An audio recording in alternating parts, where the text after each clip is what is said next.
All right, welcome into episode 41 of the War Room. We've got a good one tonight. Yeah.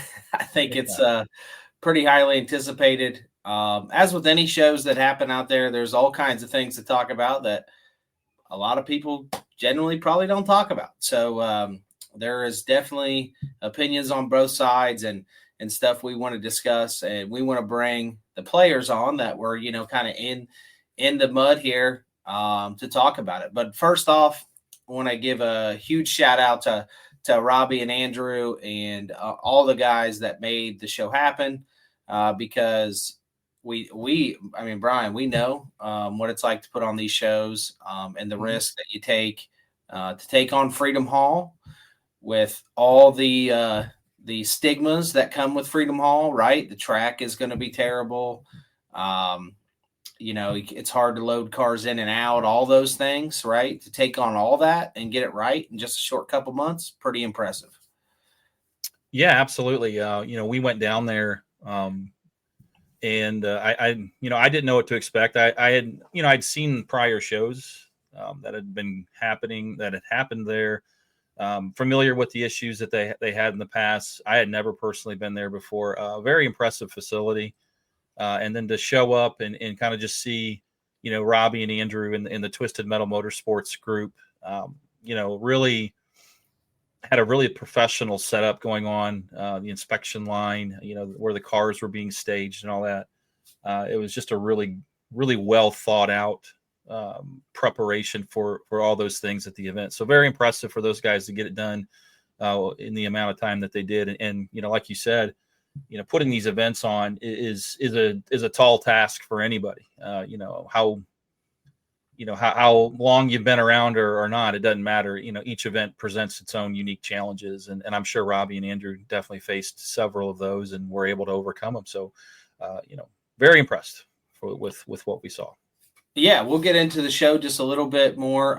Just so you guys that are tuning in, what we've got coming up, we got Matthew Sims, who was the driver of the raffle car. And so we got a lot to talk about there, right? We get to hear that side of the story. And then we'll bring Robbie and Andrew on a little bit later and talk a little bit about maybe some things behind the scenes that not everybody gets to see, and all that stuff. So first off, I want to let everyone know we're sending out our memberships, our first membership packets this week. So here's the T-shirt that goes out with that. You got a new sticker pack. All right, you're going to get that. You got your actual membership. Let me cover up that, but your membership ID, got a real cool picture on the back from Bristol Demo 3. And then we will get a nice little flyer in there for the low car steering wheels. Guys, if you don't know about these steering wheels, it's best steering wheels on the market. You bend it, they'll replace it. And you can send this bad boy in every year to get it redipped. So pretty cool on that. Low Car's working with us. You always want to support the guys that support you. And they made this steering wheel specifically for Derby. And I told them we had a problem with steering wheels getting bent. And they said, we got a solution. So you guys can get online, get on the demo-motorsports.com website, and you guys can buy those. So $165 shipped to your door. And I think that there's tax on top of that, but whatever tax is, $9 or whatever. So without further ado, let me get in to make sure I captured everything we want to get to before we get to Matthew here. I say we just bring Matt in and let's get the show started. What do you think? Let's go. Let's do it. All right, there he is. Matt, you're muted. You want to unmute yourself quick? There he is. All right. Cool. All right. Matt, you want me to call you Matt or Matthew? It don't matter. Either one. All right. So you were in a little bit of some drama, right, throughout the weekend. And there's just so many things that are going on that get posted on Facebook. And it's just so much easier to have a conversation and clear the air because, as you know, I'm sure it's like false on both sides. Like there's all kinds of stuff going on. So let's go ahead and get started. Let's ask you some questions. Explain kind of what's going on here, and if we misspeak or anything, you let us know. Okay, make sure you correct us because we don't want to. We don't want to. We don't want to push any narrative one way or the other. But from my Right. understanding, to start the show, let's start it off with that. So there's a raffle car at the show. There was a drawing beforehand. You happen to be the lucky winner, right? Correct. So you knew a couple weeks. Was it a couple weeks or a week ahead of time? It was like the Saturday before the first, so it was probably the 22nd, 23rd of February. Okay. So walk me through that. You ever won anything like that? I I win pretty. I mean, I get in on them raffles and win some Camrys every now and then. I mean, last year I only bought 3 cars, and the rest of them was one-off raffles, so I'm pretty lucky on the raffle part. But the first thing I want to get to is Robbie and Ryan are standing in whoever's garage that the car was built in, which I'm assuming it would be Robbie's. And on that live video, the car, or they say that the car would be a blank canvas. That means that it would have been in black, like I'm sure Dustin and Brian, both of you guys, seen the pictures. And so I see on the internet that the car had been painted on K Pro on one side, Bourbon Beatdown on the other, Twisted Metal Motorsports, Simple Solutions, Derby, whatever that was, Track Shot Live, and all that. Well, as a Derby driver, I think that you shouldn't want to paint your car all them bright colors and stuff because that's a number one car you go for right there is the bright one for targets. So to clear the air there, I didn't. I mean, it wasn't my car, but I put the money in and I won the raffle, so I should have been able to paint the car as the way I wanted to, which would have I would have put Bourbon Beatdown on there and I would have put K Pro because I like Ryan. I don't. Let's just get it out there. I don't care too much for Robbie, but it is what it is. So I get there. The promoter that I support around Central Kentucky, Sean McCollum in YNW Promotions, I asked him to bring me some decals. So he brings me decals. All right. So we're standing at Ryan's trailer, me and a buddy of mine, and we tell Ryan, I'm going to put these stickers wherever I want to. So just be prepared for that. Well, he says, I don't give a, you know what. So we get there. I go and I track Sean down. I get the stickers from him. We're standing there talking, blah, blah, blah. They walk off. I do my own thing with the car. I put the stickers where I want them. So I believe that is where all this had started from. Is from where the decals were posted and stuck on the car, which would have been fine if they'd have took them off outside where everybody had to walk through, all the drivers, all 4 or 6 classes, however many classes there were, all them drivers had to walk through. Ryan, Robbie, Critter, Shipley, all them inspectors, everybody had to walk by that raffle car, and they should have took them stickers off the end, and it probably wouldn't have been no big deal. But it is what it is, and somebody got butt hurt, and now we're here. Yeah. Well, now we're here, right? And we're just Yeah. we're hitting up both sides of the story. So that's a pretty good start to it for sure. Brian, you got anything that you want to, any road you want to Yeah, go I, down? I, I guess for me, I didn't even really know where the raffle car was parked at. Like we got there on Friday. Um, I know I had seen it a couple times, and it was in several different places, so I didn't really know where it was parked at. Matt? When did you guys put the decals on there? I don't even remember seeing them on there at all. Um, let's say I didn't get to Louisville until about 2. Sean didn't get there till about 3. So I'm going to say 30 minutes prior to that, 3:30, 4 o'clock, maybe pushing 4:30. On Saturday, the day of the event, right? Oh, Is that yes, yes, sir, yes, sir, yeah, yeah. And the car had been parked right in front of them 2 lifts as you walk under that awning or whatever Mhm. you would call that. And it sit there for an hour, hour and a half. Let's Right. let's say this: it didn't get pulled onto the track right beside the enforcer until right before the mower started. Okay. Yeah. Okay. I guess one of the things that I heard, Matt, was that there was maybe some misunderstanding as essentially what the raffle car was going to be. Like it was going to be painted black, or it was going to be a blank canvas. Is that? I guess Brian, I've never really thought about that. I mean, what's your thoughts on that? Or Matt, what's your thoughts on that? It sounds like you thought like when you win that, right? You can do whatever you want with it. That's what. Oh, excuse me. Go ahead. Yeah, no, go ahead. Go ahead. That's what was said on the live video. It was a blank canvas. You put your number on it, and you drive it that night. Do what you want with it.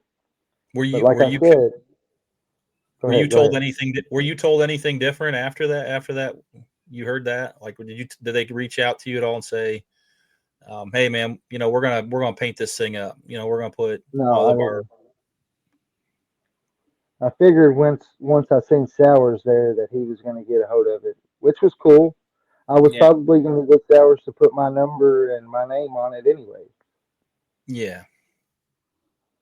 Yeah, this is always, for me, dude. I mean, I guess you talk about raffle cars. There's different ways raffle cars are done, right? There's always, Correct. you know, some promoters, they give them away. Period. It's your property once you win it. You get to keep all the equipment afterwards. Some of them you're just getting the opportunity to run it, and then the promoter keeps the car afterwards. Some of them come out and they're not painted at all, and the winner gets to do whatever they want. Some they're painted. I know promoters like to use raffle cars as sort of an interactive billboard for the event, for the fans Yeah. that are there and while they're there. There's just different ways to do it, and I think what happens a lot is there's not consistency as to how it's done, so that creates confusion and miscommunication. That's kind of what I see. Right. Yeah. Which could have been different. It could have been said different, worded different. And either way, I mean, I was grateful because I was just going to take me and my little boy and we were going to just go watch the Derby. I mean, I was just grateful to win the raffle car. Mm-hmm. On the sticker placement, okay. It from the outside looking in, it appeared the sticker placement was intentional. Can you walk me One through was that? intentional. The second one was just where it was so big, and I wanted to put it where people was going to see it. Mm-hmm. Everybody could see what it said behind the big sticker, the big Yeah. decal over the Bourbon Beatdown one. Now the simple solutions on the fender, as I mentioned at the beginning of this podcast, is why I put the Y&W sticker on the simple solution part. Okay. Was that, and just so everybody's going to want make sure that we ask these questions, and they're going to say, "Well, you didn't ask the tough questions." Was that your choice on the stickers, or was that somebody else, or did you On actually the put them on, or did somebody else Oh put yeah, them I put them on. I put on? them Okay. on myself. Okay. I might have Okay. had a hand in to keep them straight, the big one, Oh but yeah. as in placement wise, it was my choice. Okay, so that was your choice, and clearly, I think, and correct me if I'm wrong, you're saying that, hey, look, the little one was intentional where it went, but the big one, obviously, it only could have went a couple places on the car, anyways. Right. And if I ain't mistaken, I don't know why the Simple Solutions was even painted on the car. He didn't even have his booth there. Am I wrong? Did I look over the Simple Solution booth? Well, his trailer was there, but because he owns both the Simplest Solution and he's a part owner of Twisted Metal. I think when you own companies, similar. Dustin will tell you. Dustin owns Big A spindles, so whenever we do an event, that's part of what we advertise is that spindle company. Even though we're not really set up there and vending, Right. it's just kind of what promoters. There's promoters all across the country. You have multiple businesses within the sport, so they use that as an opportunity to advertise for that. And look, it's in your right to not like someone. So I just we have to ask the questions because people are going to beat us up if we don't ask those questions. So we're clear on that. How the stickers got there, where they came from, the placement, all that. Brian, is there anything else that people want to hear? Or Matt, is there anything else you want to say on that? Go ahead, man. No, I'm good on the sticker placement. All right. And then I guess one follow up to that is like let's talk about when they tore them off, right? Because people probably don't really know, when did the stickers get torn off? I'm not even actually quite certain on that. Seconds before the green flag dropped, they made it a point to get a hold of Ryan, which Ryan was the one that come to the driver window and said, "Hey, they're bitching about these stickers. You got to take them off." And then Robbie comes off of he didn't come off the wall. He comes down the wall about halfway and was like, "Yeah, right over my fucking Simple Solutions paint." And if there wasn't little kids in the stands, he would have probably got what I really thought, and that would have been a little finger because, it's just how it goes. Well, in those moments, things can get pretty heated. I'm glad you made the decision to not do that. Yeah, like you said in the drivers' meeting, no middle fingers and all that stuff. But the other part, as in Dustin, you was right there, right beside the enforcer, when the next subject will probably come up. We'll talk about that here. Oh yeah, we got a lot more to talk about yet. We just had to get through the sticker part first. So yeah, I was standing there. I experienced some of it, so we will definitely talk about that.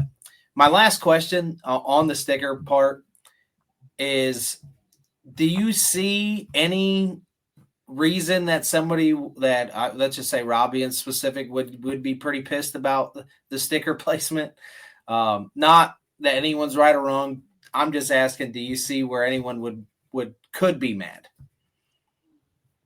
I mean, yeah, I understand it's his company or whatever you call the Simple Solutions was covered up, but he could have.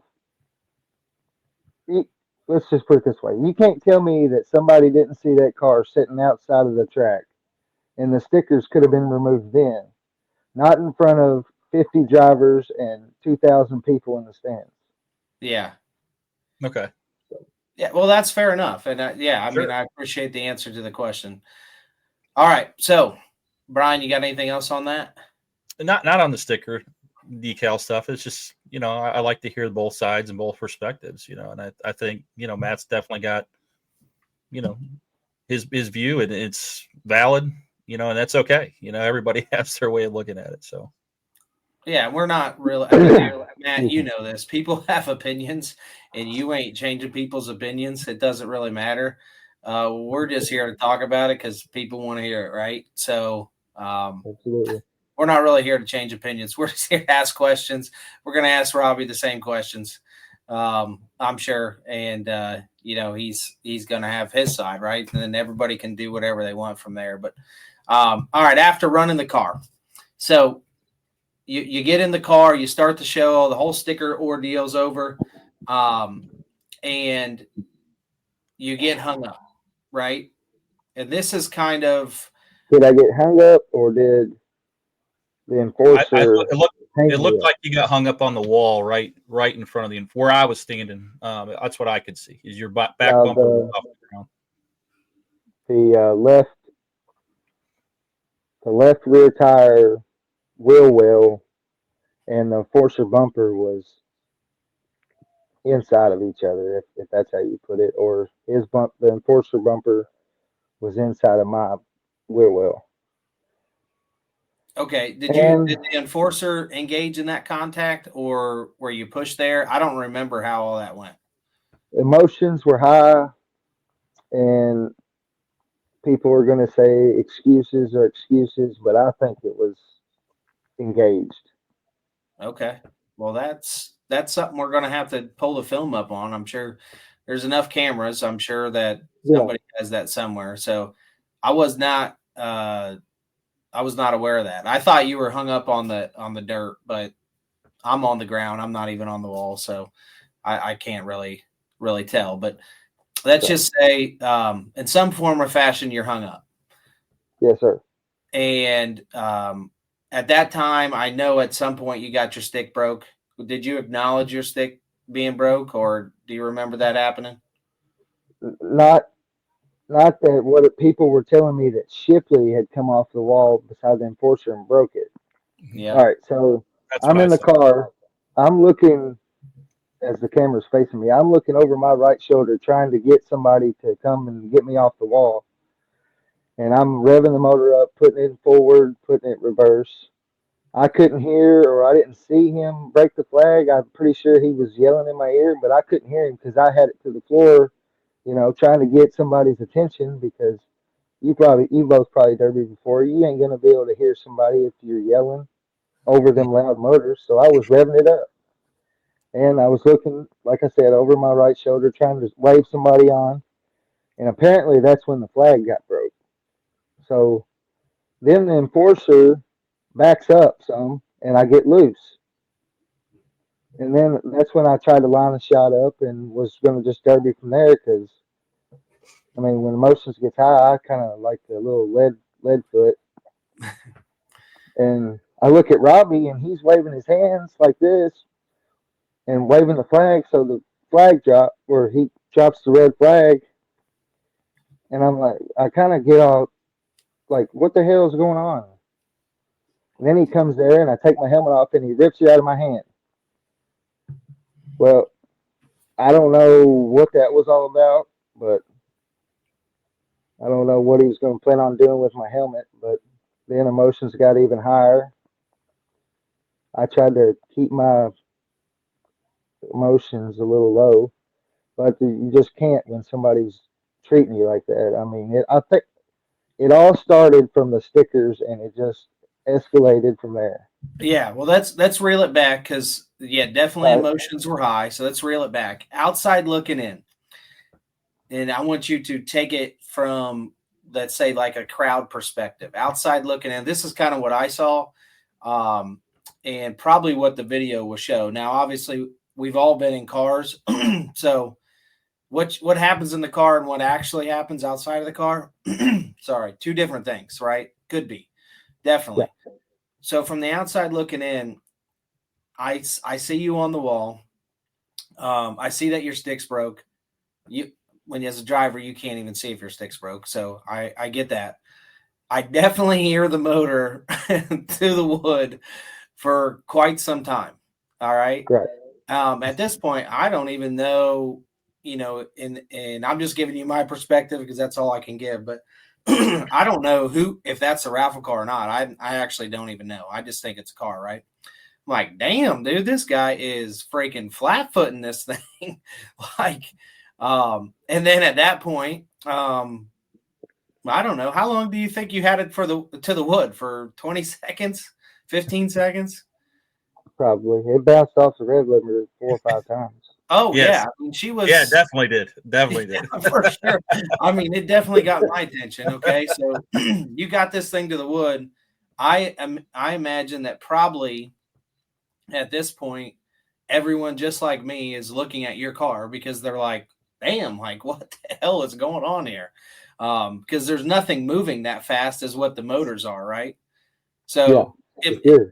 you've been on the track, when you hear a motor go, you look around for see what's moving quick. Well, there's nothing moving. So I was like trying to find where this noise was coming from. So then at this point, I think somehow you get unhooked, whether the enforcer moved. I don't really know what happened, but somehow you go. Well, the Uh, enforcer backed up and that's when he came down off the wall, and that's when he came down off the wall and shot down the back side of the track from where I was standing, the back side of the track, and that's when everybody threw red flags and we stopped the action. That's kind of how that went. Now, was that when I've been told, and you guys were saying y'all had the best view, as in flag breaks? Was that when my flag was broke? Was when I was hung up on the enforcer? Yeah. So John Shipley came off the wall. They were trying to get your attention.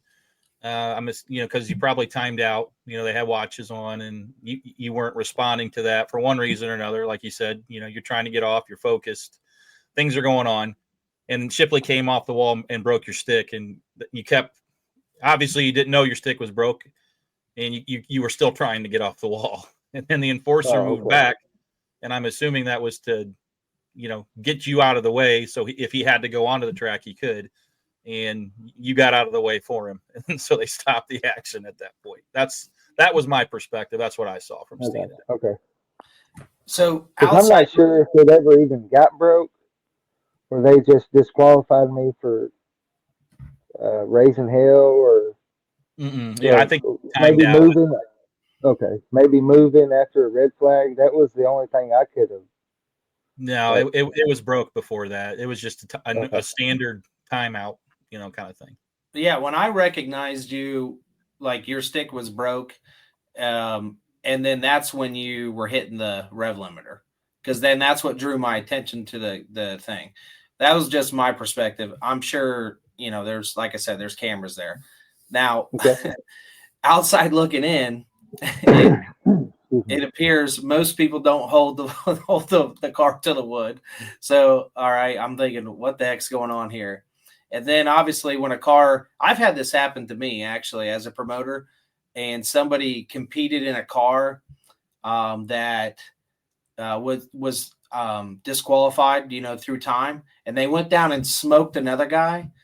This happened at the first show I ever put on, and they smoked this other guy in the tire and caused the top three, top four, whatever it was at that time. It became a real problem, right? Because an illegal car hit you, and now what do I do as the promoter, right? So take it from the outside looking in. That's what appeared to happen. Now, I don't know if you actually went down and hit anyone because you were driving away. I don't know. Did you hit anyone? I might have. I hit one person, but it was just like a get on the gas and then roll and hit him. I wasn't in it or nothing. No kill shots, right? Like you're just trying to make contact to reset your clock. Is what yeah, for sure. Because I knew it was close to being timed out. I mean, 60 seconds, or what was it? Was it 60 seconds that show, or 120? Yeah, I'm sure it was. I'm sure it was. The 60 seconds can seem forever in a derby car. Yeah. I mean, it seems like to me. Yeah, for sure. 60 seconds can seem very long or very short,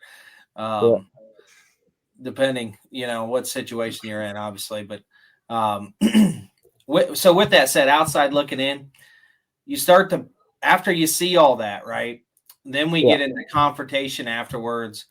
But just focusing on that right now before we get into confrontation afterwards. It appears everything that could be said or was said, or even what you said tonight, like, you got to ask, was there a vendetta to like blow the car up? Was there a vendetta to keep going knowing your stick was broke? And I just have to ask these questions. There was no intentions of blowing the car up. I was just, like I said, I didn't know the stick was even broke, and I was just trying to get somebody's attention. Okay. But I was over there. I mean, I was waving like hell. I mean, people in section 320 at the very top could see me waving. I mean, I was trying $5,000 on the line. I was doing anything I could to get somebody's attention. For sure. And you don't want to go out. You don't want to win a car and go out on the wall. And right. That was my worst fear, was getting stuck on the dirt, and I get stuck on that damn car. Okay. All right. Let's move on to the next thing. I guess, we just wanted to give you our perspective of what we saw. Obviously, everybody's got different perspectives, and then the camera is going to ultimately show a third. And Hopefully, so I've been trying. what's I've been that? trying to find it. I've been It's trying to find it. I just want to see how long I was actually stuck. That's all I really care about. I mean, oh yeah, well, the rest is history. yeah. Okay, so now we get into a little bit of confrontation. I would venture to say, I think you probably said this too. You actually just said this. It, tensions are heated at this moment between. Emotions are very high. Yeah, emotions are very high at this moment. Obviously, with you and what you got going on in the car, Robbie and the wall. I think probably at this moment you could probably see where, um, where the promotion side of things is probably pretty heated. Like saying, "Hey, what the hell? You're for lack of any better situation, it looks like you put them in a compromised situation by competing with your stick broke. You could have, right? I've been put in that position. It is not a good position to be put in. So definitely, I think on this side, you are like not happy, right? But then No, also, you're still trying to compete. We've all been in cars. Um, it's not like you went down and smoked somebody. Okay, you didn't actually kill anyone, so you didn't affect the derby, so to say, which right. is a huge deal because if you go down there and hit someone with your stick out, now we got a whole nother set of Yeah, that's a whole arms. other situation. Yeah, and I think both sides can understand that. All right, so now we're to this heated moment. Walk us through this. What's going on? How was this handled? It wasn't handled the best way. Um, I'm sitting here trying to really think about what was even said. The only things that I can point out is why Robbie took my helmet for one, and what is Owen Arnold even doing out there? What's who? I'm sorry.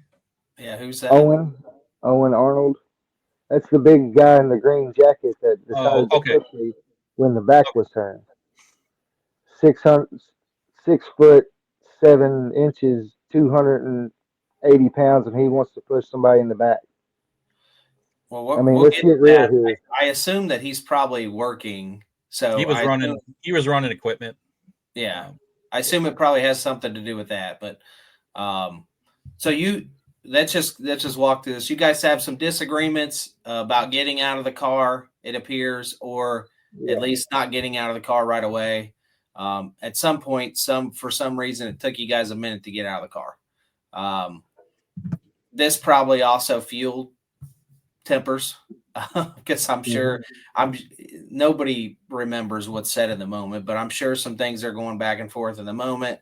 Your helmets gets taken, probably for good reason, because you can't, you're done competing, right? That's kind of a simple Yeah. to say, hey, look, you're done competing. Be on top of the stick broke. You get out of the car. What happens next? Words get exchanged, and they tell me to get off the track, and I just wanted to talk to Robbie. I mean, I didn't have no reason to talk to anybody else but the guy calling the shots, and they wasn't letting me to him. And when he did come up to me, it was nothing but like yelling. We were both yelling at each other, and it is what it is. After Yeah, that, I mean, I really honestly don't know what was said. I'm sure a couple cuss words. He's a snake, I'm probably. positive of that. yeah, I'm pretty positive. I think that's where me and Brian came in because now you're at the edge of the track. And obviously, I don't and really remember Brian as much, but I do remember you, Dustin. I got a You were, forgettable face. he's the yeah, worst looking. don't. So,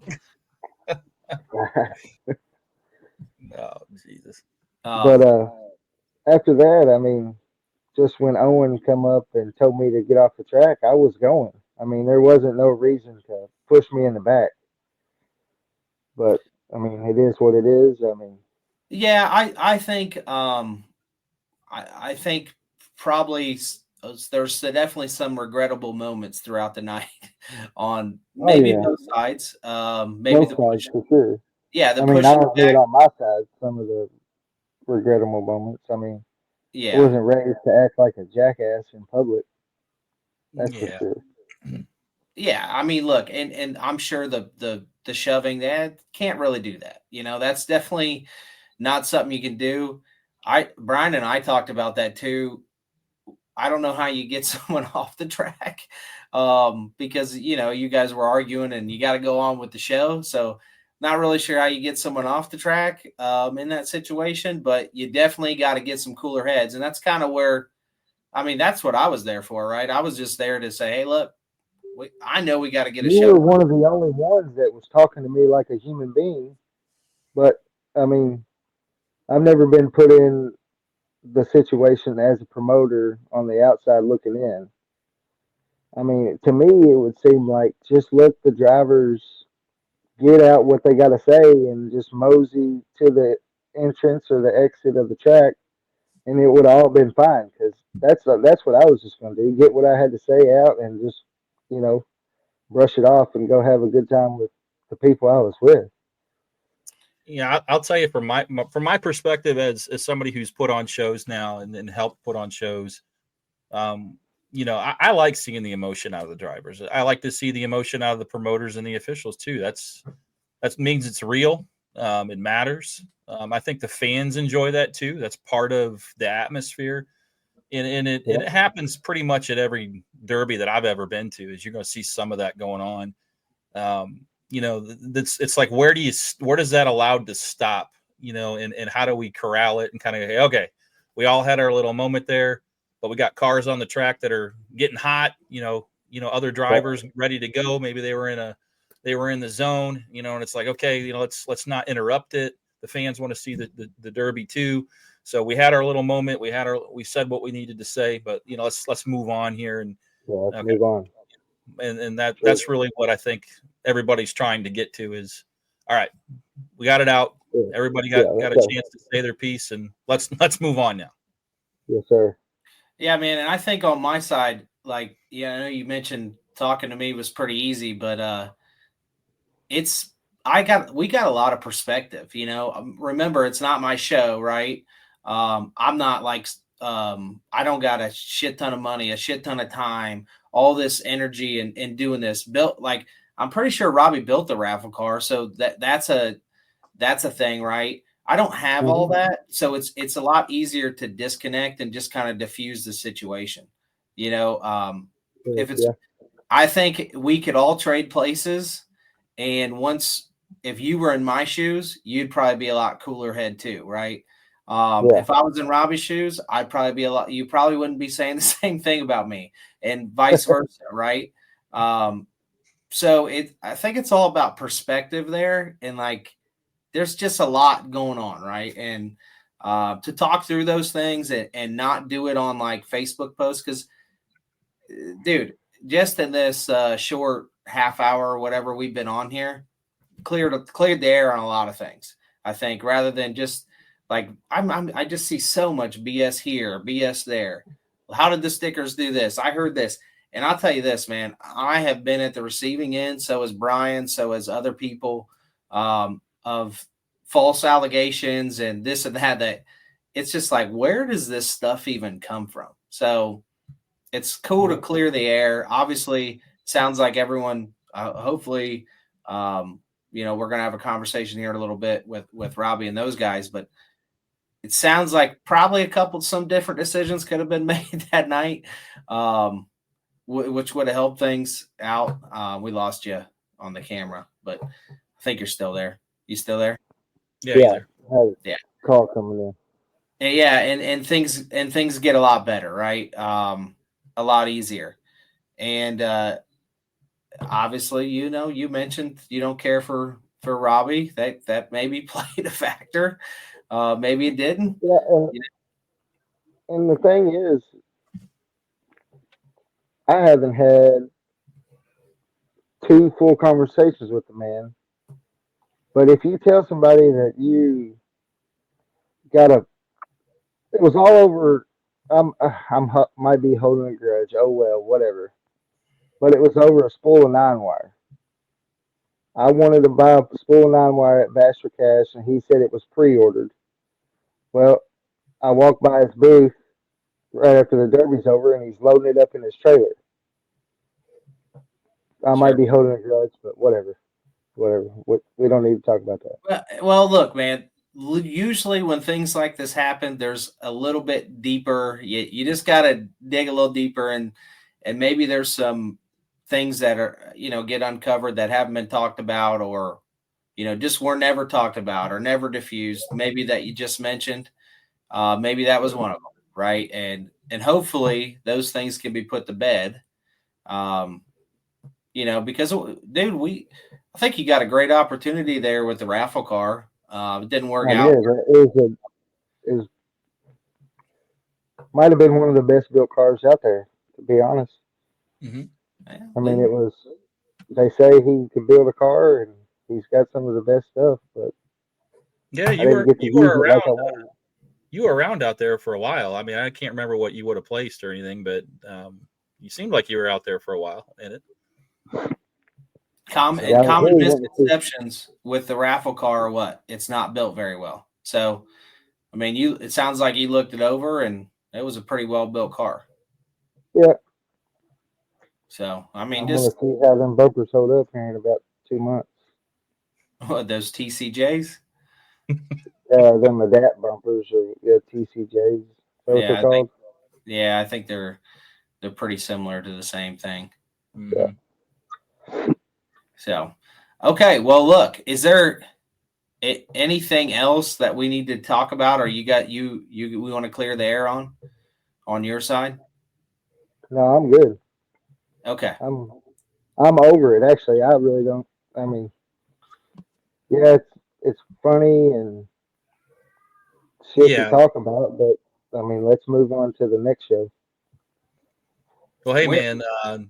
Look, at least for me, I'll let Dustin close it out, but I certainly appreciate you being willing to come on here and talk about it. I mean, that's pretty cool. Some guys will, not some, a lot of guys out there on the internet, I'm sure you've read comments and everything else. Everybody's what do we call them? Facebook tough guys. But, for you to be willing to actually come on and talk about it, I think that's pretty cool. So, I mean, I'm glad you did that. That's great. I had something pulled over the comments, and holy moly, we got a lot of comments here that I just missed the whole time. I didn't mean to do that. Everybody that's commenting, we could probably go on for days and go back and forth on the comments, but it looks like everyone got their comment in. Sorry, I missed those. But yeah, man, thanks for coming on. Where is your next show? Where are you going to be? I'll probably go to a YNW show in Central Kentucky at Gary County. Okay. Awesome.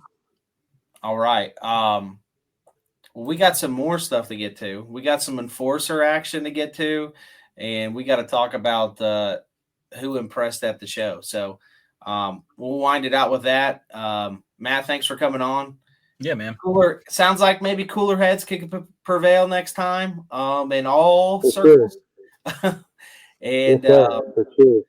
Maybe you and Robbie can talk about that spool of wire and maybe hash some things out on whatever else is going on. So overall, what'd you think of the event? It was I like the mini cars. The mini cars. I mean, my buddy Brandon Tussey. I'm gonna go ahead and put it out on live right now. If a Tussey is out on the track, good luck, because there's some of the best wheelman that there is. Hey, real quick, what did you think about the lawnmowers? I've got experience watching these lawnmowers run. I have never seen anything like that with lawnmowers. That was crazy. Not 50 out on one track at the same time. That was nuts, man. There was some that was faster than most cars move around, I believe. Yeah, I don't think I've enjoyed a mower heat like hey, that. They weren't faster than you coming off that wall. There ain't no way. That's for sure. Probably. Probably not, but I mean, that's one of the most exciting heats of lawnmowers I've ever watched. Oh yeah, there's no doubt about that. Let's get on. Let's move it on. We got some things to talk about in with the finishing, and then we'll bring Robbie and those guys on. So Matt, I'll bring you to the back. Again, thanks for coming on. Most people wouldn't come on and tell their side of the story, so hats off to you. All right, man. Right. Shout out to YNW, Top Dog Promotions, and Demo One. Appreciate you guys. Yeah, appreciate man. you. All right, I got to pull up this winners list here because Brian, before we bring these two on, it was posted in the Bourbon Beatdown page. Yeah, maybe Robbie can talk. Maybe let Robbie talk through that, his winners and all that kind of stuff. He probably has all that information. Yeah, we'll have to pull that up. Let's go through some of the quick comments here. Do you see anything that stands out to you that we need to talk about?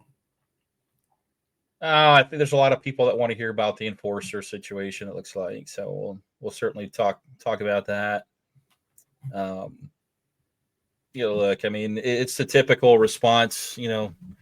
He said, she said, and emotions are high, and all that. That's all true and valid. But look, I mean, I just want to give everybody a chance to talk about it, and perspective is everything. I mean, it really is. Okay, well, let's bring Robbie on and let's chit chat with him a little bit.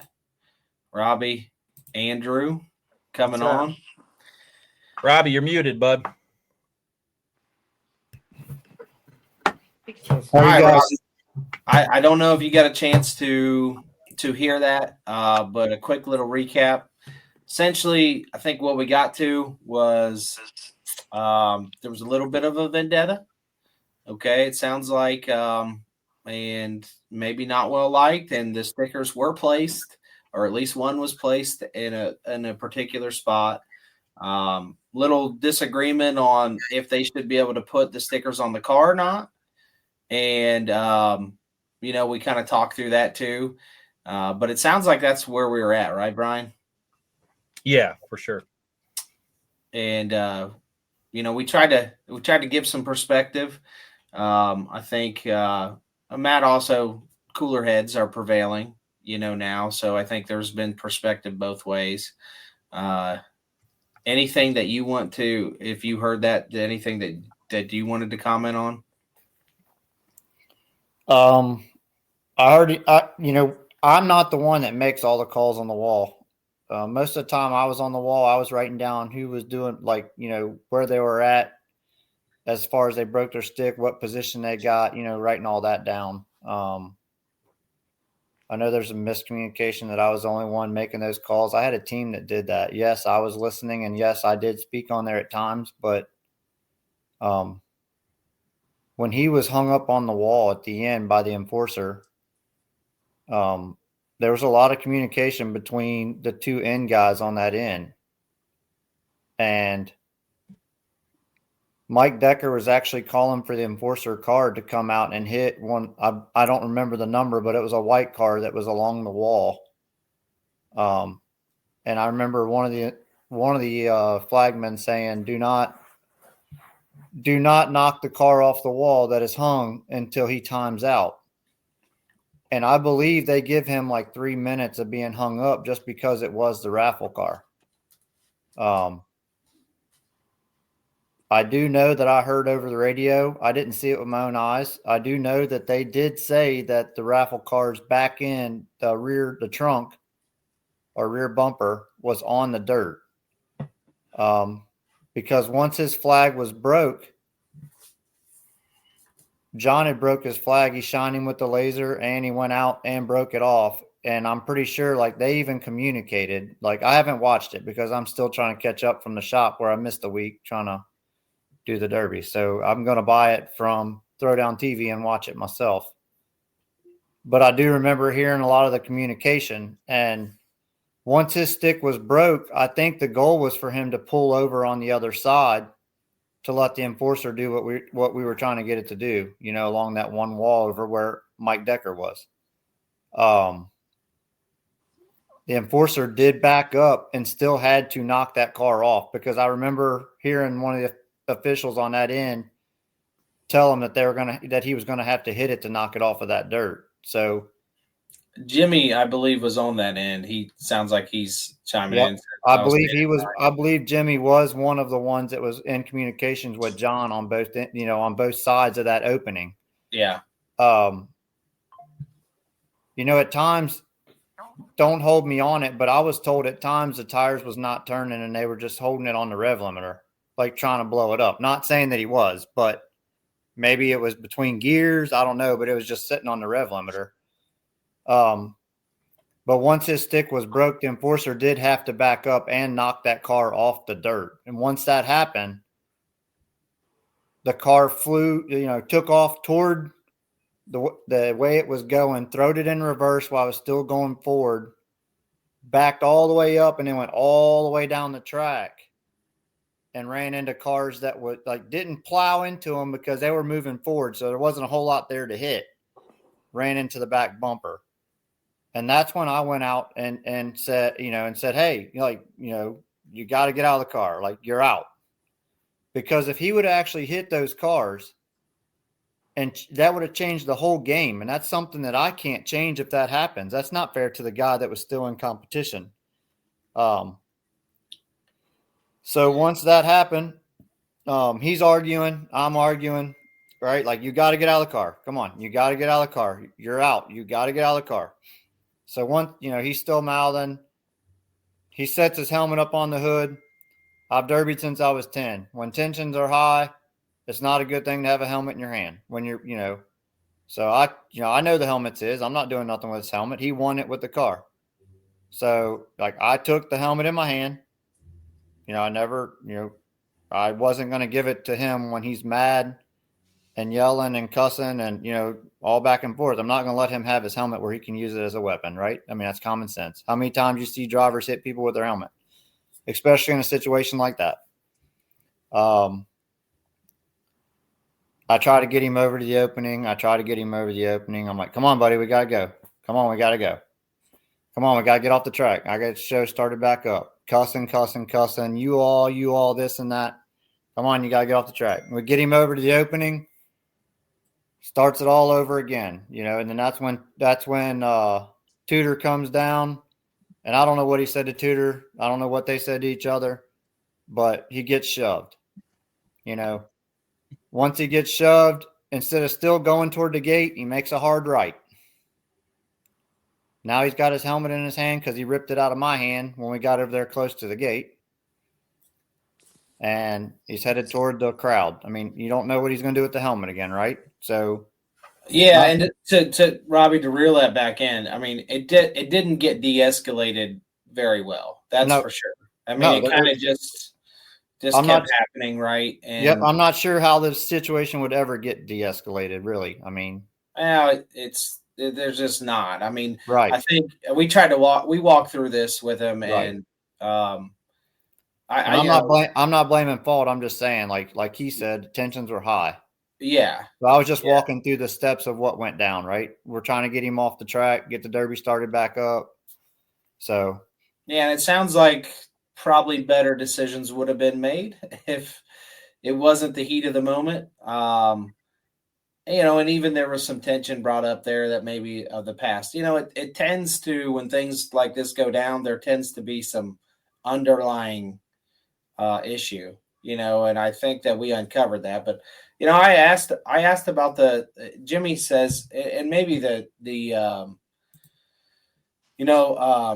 maybe this is true, maybe it isn't, maybe it can be confirmed on camera, but it definitely felt like there may have. I mean, he was flat-footing it there on the wall for sure. It was definitely being held on the rev limiter. Yeah, and like I said, after the Derby, there was multiple people said that it was in park and it was, the wheels was not spinning. It was just sitting there on the rev limiter. Yeah, I can't tell you that for sure or not. I can tell you I've definitely held a car to the rev limiter trying to get unhung.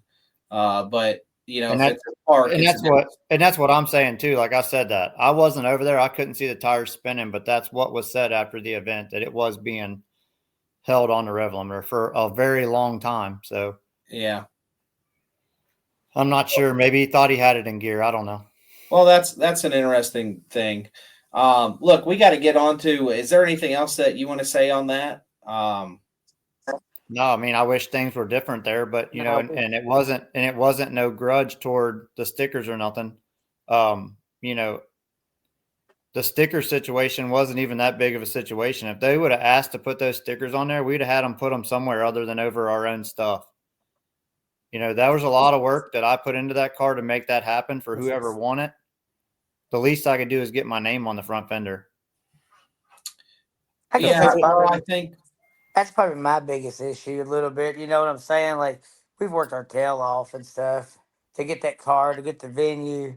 I mean, that's The 2 weeks car worth was of building. built. We had Jason Sire that was coming to paint the car for us. And they took that time. You know, they took that time to paint our logo that we came up with ourselves. And to me, it was. I know a lot of these guys, but like to me, it's you're disrespecting what you try to make it personal. Like I can promise you, I have issues with nobody, but when you go to put a sticker like that completely over top of where it says Bourbon Beatdown, like that's kind of low blow. Like for me, and I mean, I know I'm on the business side of it too. Also, it's just it's kind of for me, it's childish in a way because why would you do that? Like I would, hey, I can promise you, I myself, I'm not going to do that to anybody. Like it's our event. Why disrespect? Like it's disrespectful to cover up somebody else's logo whose event that it is. And I You know would what I'm have pulled saying? I would have pulled those decals off just the same if I'd have seen them on outside. Yes, I would have too. And I'll be honest with you. But when you're Never seen busy it. as a promoter, you know, like a venue that big, let's be honest. We started at our concert started at 3:30, ended at 4:30.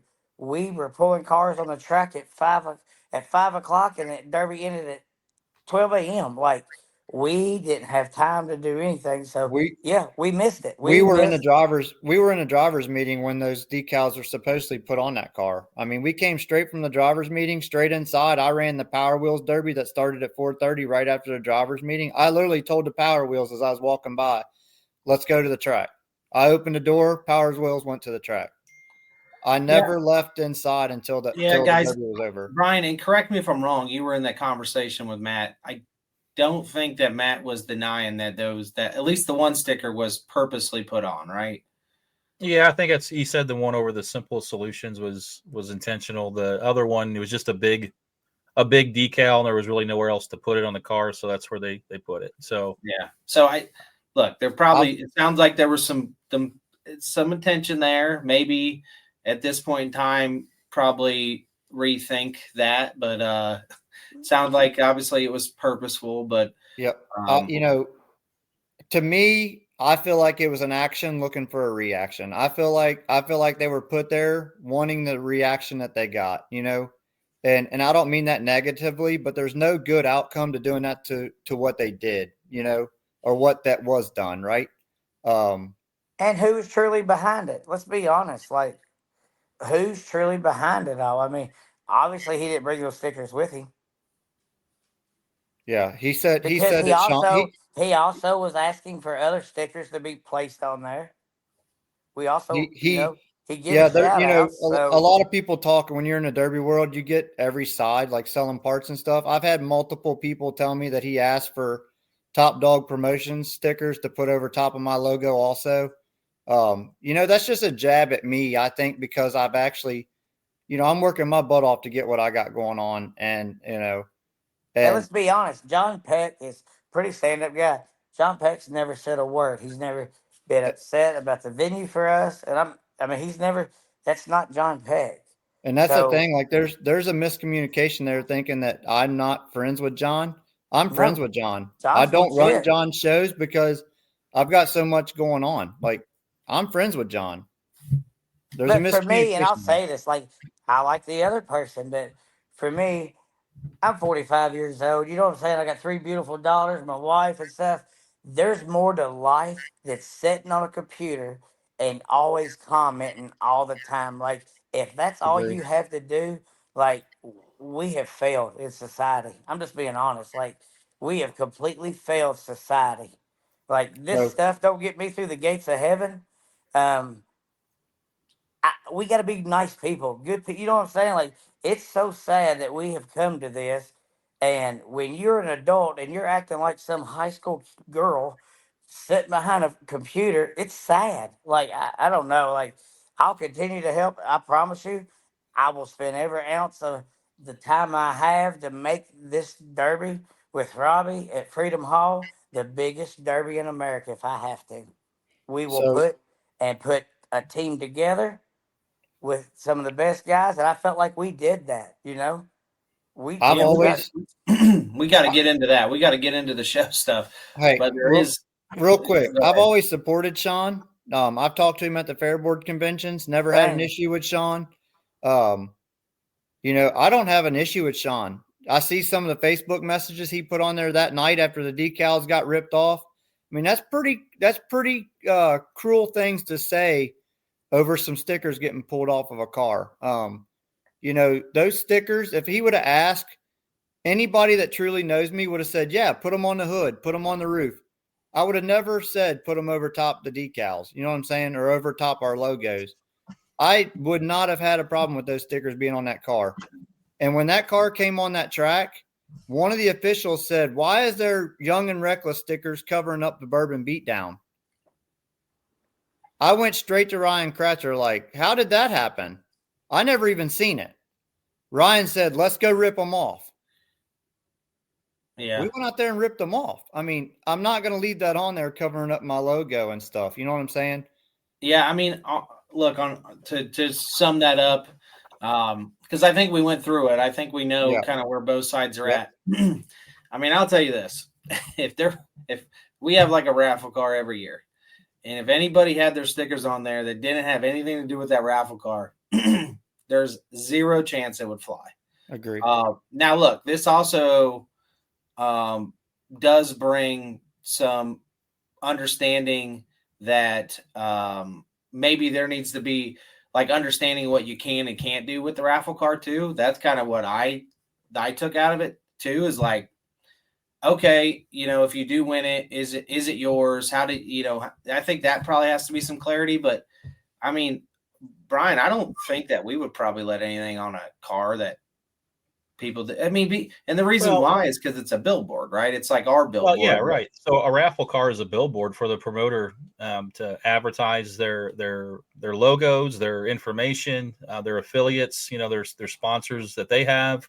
It's an interactive billboard for everybody to enjoy.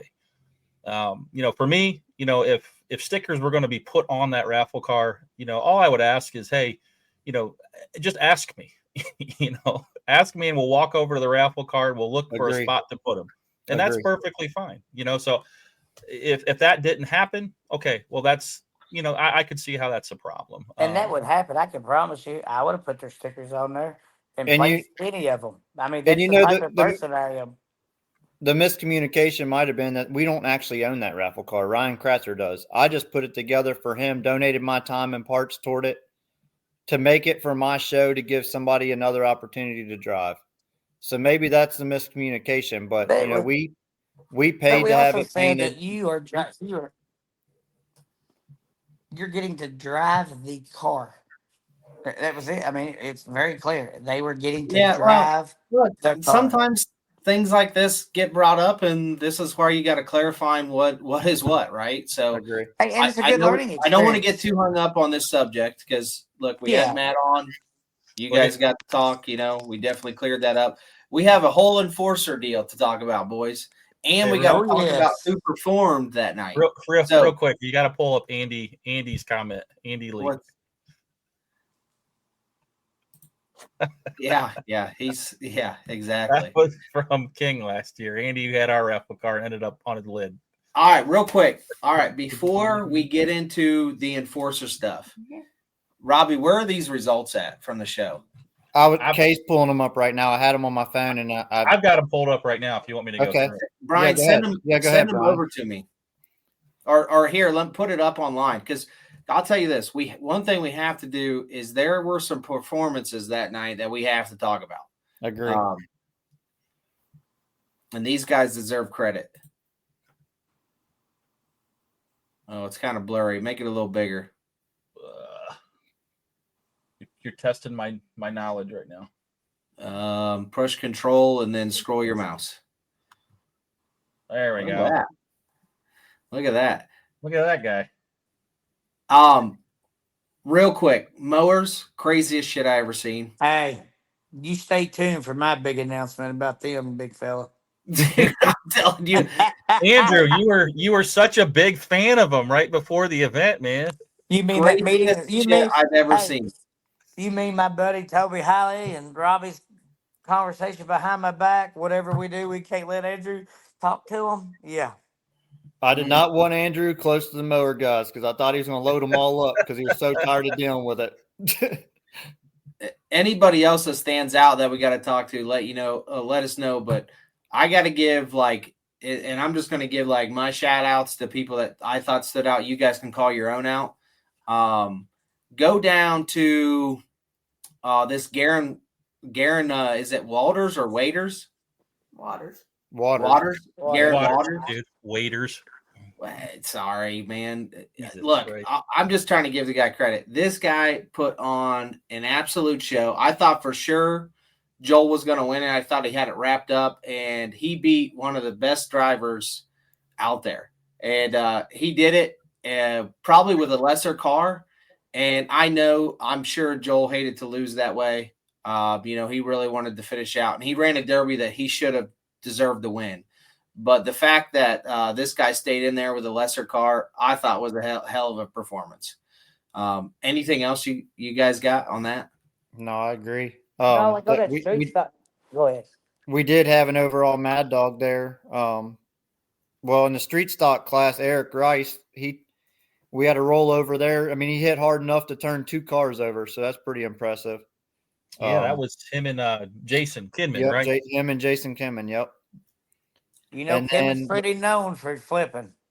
Let's be honest. And then we give away the Bobby Brockway overall most twisted driver to Devin. So, and all those guys with the most twisted get a free entry for 2026, and we'll have a lot of that info out here in the next couple of months. So, I mean, those mini cars, those compacts, man. That was the last heat of the night. You guys were on a time crunch because you had a hard stop at midnight, right? Yes, sir. And I tell you what, those guys did everything they could to end that thing at midnight, and they did on the dot. That was really impressive. There was a lot of hard hits. I seen people stretched all the way out in that class. There was a lot of good hits in that class. The mini car guys kind of got a little upset with us because we had to change the running order. It's a tough call to make. However, I will say this, Robbie and I have talked about this. We definitely will be showing them a little bit of love for 2026. That way they understand, hey, sometimes things happen like this. It's a lot harder to get big car drivers to drive the way that mini car guys do. Can I explain why we made that decision last minute, Andrew? Oh, yeah, go ahead. For sure. Go on and do it. So as a promoter, we made the last minute decision because we were getting pretty close on time. We made that last minute decision to run the big cars before the small cars because we were worried that the big cars or that the small cars would finish and only leave us a short amount of time to try to run the big cars. That sounds bad when you look at it that way. But if we run the big cars first and they take longer, there's going to be a better chance that they're going to allot us more time to finish up the last class. You see what I'm saying? So we did that switch there to try to get those big cars on the track, let them do their thing, and then beg for more time if we had to. And everything worked out, and we did not have to. So it was a good night for that, but that's why we did the switch. And I will tell you, I was nervous. I guarantee you, Robbie was.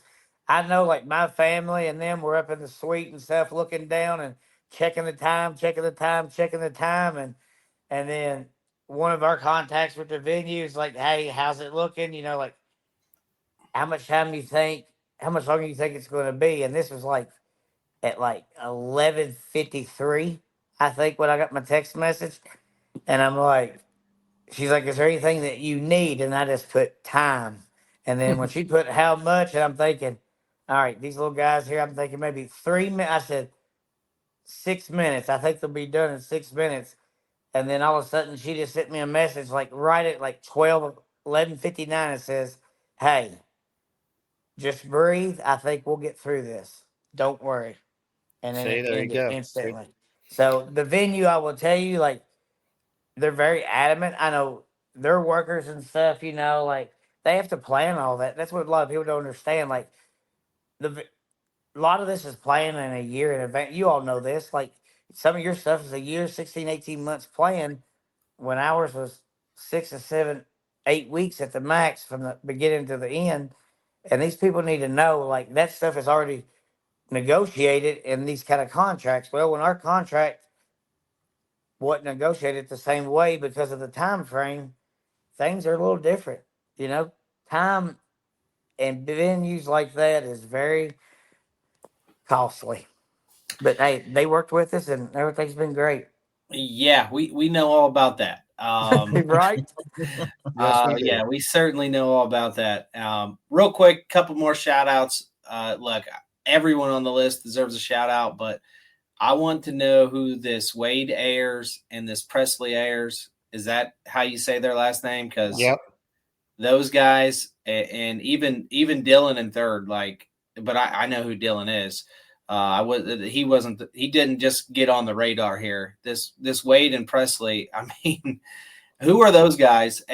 Because they were They drove hard. Yep. They drove a good derby. Yep. I don't know. Is this their coming out party? Because I mean, there's no way they drove like that and performed like that, and that's the first time in a car. I can tell you that because they were really impressive. Yep. Definitely want to see more of those guys. Agree. Looks like some of these guys are saying they're from Bowling Green. Young Let's- guys, let's- right? From Let's get him to demo too, man. That's a similar class, the same class as running old school wire. We got that. We got opportunities, man. Yeah, I agree. Those These guys cats are run so more, fun man. to watch. I want to see those cats run more. Obviously, shout out to Bubba and Ty at the top there. Really cool to see Bubba on the track and performing so well. That dude is just the coolest cat in the car. He's ridiculous. Like he was saying earlier, that T28, the Tussies. Mm-hmm. The Tussies are some of the best drivers that I've ever seen. They can bring a bone stock car and run with the mods and still pull off a win. I mean, they're always in the money. As you can see, they're first and third. I mean, down at Ethan down at Bragging Rights, Clifton. didn't the coffee? What's his name? Heck, he drove on top of his car twice, didn't he? Three Yep, times. Germantown, Bragging Rights. Yep. Samuel Coffee, wasn't it? No, Yep. was it Samuel or the youngest one? Dennis. It was Sam, and then Samuel and them. Ethan Clifton there in the stock minis. I mean, I watched him win Bash when he didn't have his driver's license yet. So, definitely another experienced driver there. Hey, I tell you, who I was kind of pretty impressed with the first big show for Dustin Osborne. I mean, let's be honest, that poor guy had nothing left, and Joe Freiberger wore his back end out. Joe was driving to the driver's seat there for a minute. Yes, the drive shaft. I remember the drive that. shaft finally came out of that car. Yeah, wasn't Dustin in an all black car? Isn't that the one we're talking about? Yeah, Dustin and that Corey Hammond's at 427X. I mean, they used their car. I mean, I'm sure Joe was like, "Is this car ever going to die?" Like he just kept on and kept on. And hey, Dustin made a good run. I mean, yep, those were both of those guys. Both that's their first big shows right there, Coy and Dustin Osborne. And I'm telling you right now, it don't matter where they go to, you could about bet that they're in the money. Yep, they're going to be close to the money. Yep. Hey, and I'll say this, like there's some other guys that are around like the area that Corey and Dustin and all them from. Like there's a lot of them guys that had super nice cars there that got probably in the top 10 or 12. Yep, Robbie, that's around this area. And then the MWFA class there, I was shocked to see a lot of those names go to that class when they didn't get into the the mini car class or the full size class. A lot of those guys signed up. There's a lot of big names in that top 5 right there. In other classes that signed up for MWFA because they didn't get in to the class that they were wanting. So shout out to those guys. Thank you. And thank you for putting on a show. I know Kyle Bryant got hit pretty good by the enforcer car. He was laughing his butt off about it after it. He said he would rather lose 2 more lug nuts than get hit by that enforcer car again. So, that's hilarious. But well, let's go into that. You can take that down, Brian. Hey, Dustin, real quick, I was going to say one thing real quick. I don't know if y'all paid attention to that Naturally Nuts, that white car that was in the street stop. Mhm. Did you know? So I have a good friend that ran there this past Saturday, and for some reason he's always ran a 66 number, and he decided to change all the colors, new signs and everything, and went to like a number 2. Well, Naturally Nuts, he's out. He don't live too far from Freedom Hall, but he comes down our way here to run quite a bit. He smoked him. From one end of the track all the way to the other. He didn't even know that, he runs with him quite a bit at other county fairs. He knocked him plumb in the floorboard. That's when I think Dallas Jackson come out there and like, somebody better get to this boy. He's in the floorboard. He thought he had got knocked out cold. when I got over there, Scott was still trying to climb out from under the steering column. I mean, he folded him over pretty good and stuffed him in the floorboard. It was a good He's shot. like, man, I think Dallas like, where is your seatbelt? He said, hey, heck with my seatbelt. You think you can ask if I'm okay first? He just know where he's at. That is, I think we've all been there. All right, we got to get to the next topic here, Robbie and Andrew. The enforcer. All right. My understanding, the enforcer, is that these guys had to sign a contract with the enforcer. Is that correct? It is on our contract, and at the bottom of it, it says it. Go ahead, Robbie. You can read it. What does it say? What does it say? Hold on. I have Kara go get me one of the contracts. I think I have it here. I'll read it word for word. Okay. And then the next thing, my understanding is that in the driver's meeting, you make it very clear. I did. I went over all of it in the driver's meeting about if the enforcer was to get hit back. It's out there to police, right? It's not out there to derby. It's not a derby car. I don't care if it gets drugged down the side of. I don't care. If it gets hit in the crossfire, if it's an accident, right? It's not made to be hit, right? Like, obviously it could get hit out there with everybody going wide open or whatever. Here, she just brought it to me. It says, if you hit the enforcer car and damage it, your car will be held by the Twisted Metal Motorsports team until damages are paid in full. Okay, and so this is something that everyone signs. So no one going into the event, and it's brought up in the driver's meeting, so everybody understands this. Yep. Yes, sir. All right, let's talk about like why the enforcer exists anyways. Okay, so I have a hard time with just going out there and breaking sticks because a lot of times the pace is going across the board.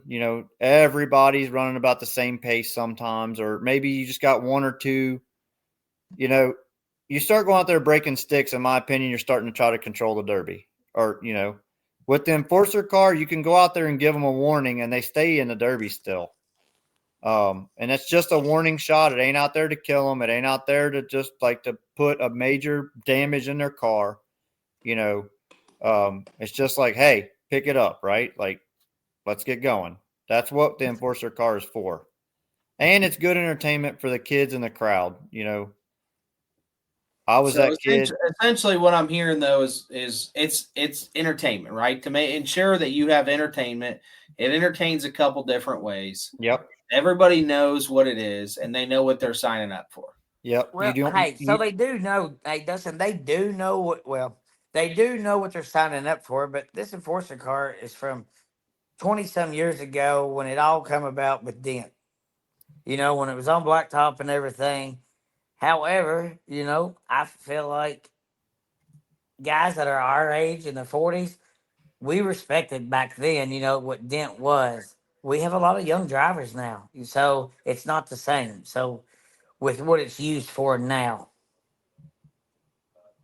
Well, back then when it was used in dent, like correct me, if I'm wrong here, was it used in dent to, take cars out, or was it just used at what you guys did it In with? dent, I went when I was a kid. It was to take you out. Like if you wasn't hitting, they tried to punish you with it. Like they break your wheels off, hit you head on, put the trunk in the dirt. Their intentions was to damage your car severely. Okay. We're not doing that. We're just doing it No. for the kids. We're doing it to keep the show going. We don't have to stop it. I don't have to put officials in harm's way to go out there and tell you to hit. I mean, how many times do you see promoters go out there and take spray paint and spray paint a car and it changes nothing, right? I've seen promoters spray paint the whole track. I've seen spray Febreze in the air. But we're all joking, but the car has a purpose, right? It is a sentimental thing to me, and like I said, I don't care the car gets tore up, but it doesn't need it. The purpose is not to hit it back, right? Like me and Zach Lehman, I was just saying, and Kyle Bryant, we were all out there after the Derby, laughing our butts off at it to the point where we were almost crying. They were waiting on me to bring them the clipboard, and we were just having a good time about it. That he was talking about how when it hit him, it stretched him all the way out, and it was just comical. I mean, it ain't out there to hurt nobody. It's not out there to damage your car significantly where it can't continue or to where it's going to make you struggle. It's just there to give you that warning, keep the show going without breaking your stick off. Did you communicate that to the drivers in the drivers meeting? The purpose of the okay. Yeah, I actually told them in the drivers meeting that we were going to hit them once with it, and then after that we was going to break their stick. But I want to see people. Go for it. I want to see people compete, right? That's why we also take the lug nuts, the 2 lug nuts, not getting away from the enforcer. But that's also like another way to pick it up. You know what I'm saying? So, and just for what we're trying to do, for what we're trying to do, like with Freedom Hauling and some of our other shows that we have lined out, we want a little bit faster paced demolition derby. Fans need that. They want that. That's why we went to a lighter build. You know what I'm saying? Like, you all see the rules. Y'all see the type of cars that are there right now. I mean, if we wanted cars to not bend, I mean, obviously, we would go to built minis. You know what I'm saying? Like 5 on, 5 off kind of deal. Just 5-foot cars. So we went to a lighter build so that people in the stands could see this.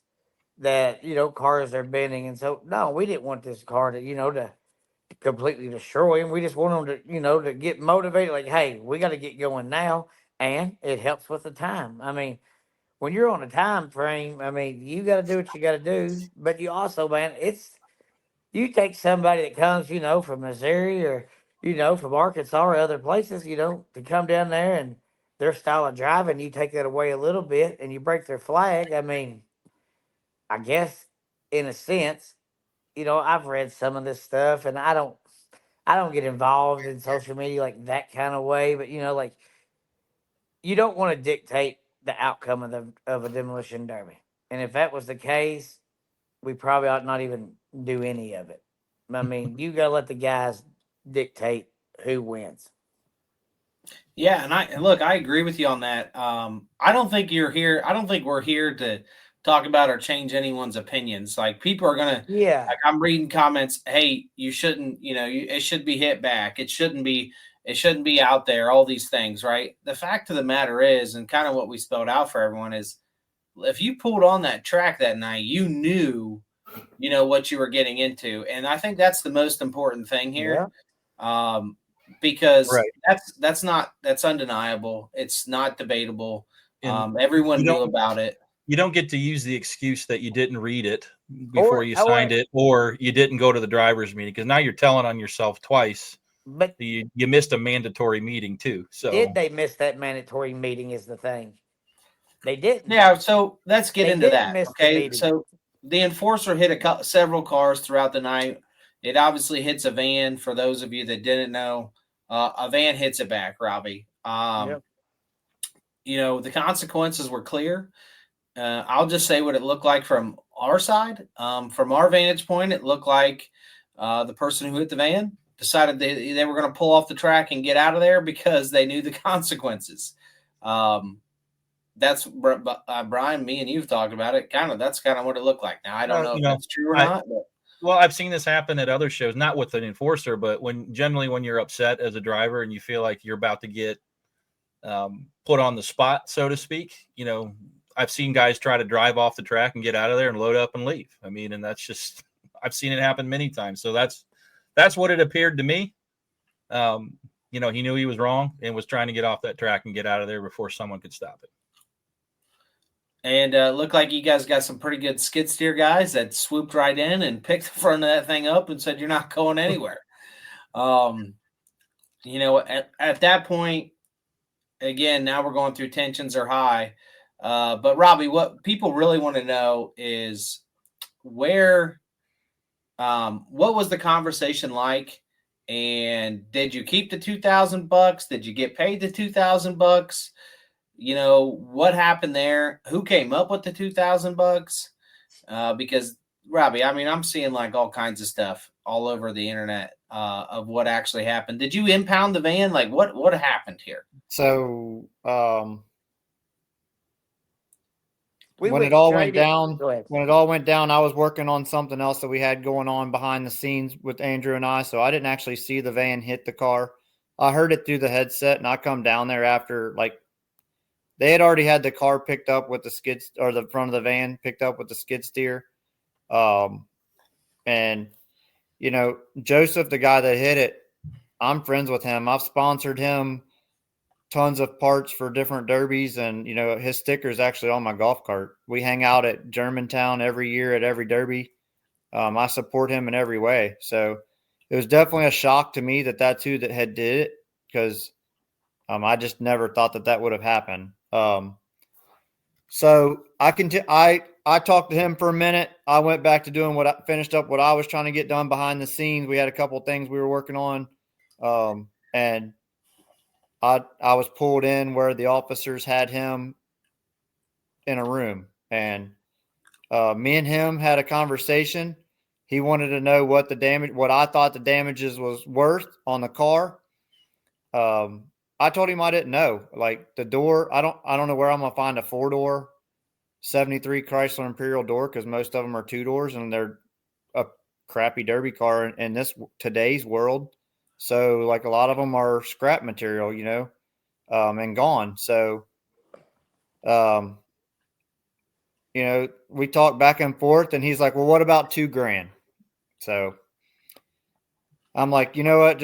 That's fine. Go get me $2,000." Joseph's gone for a pretty significant time and comes back with $2,000 cash. I counted it out on the table to see if there was $2,000 cash there, and it was dead on.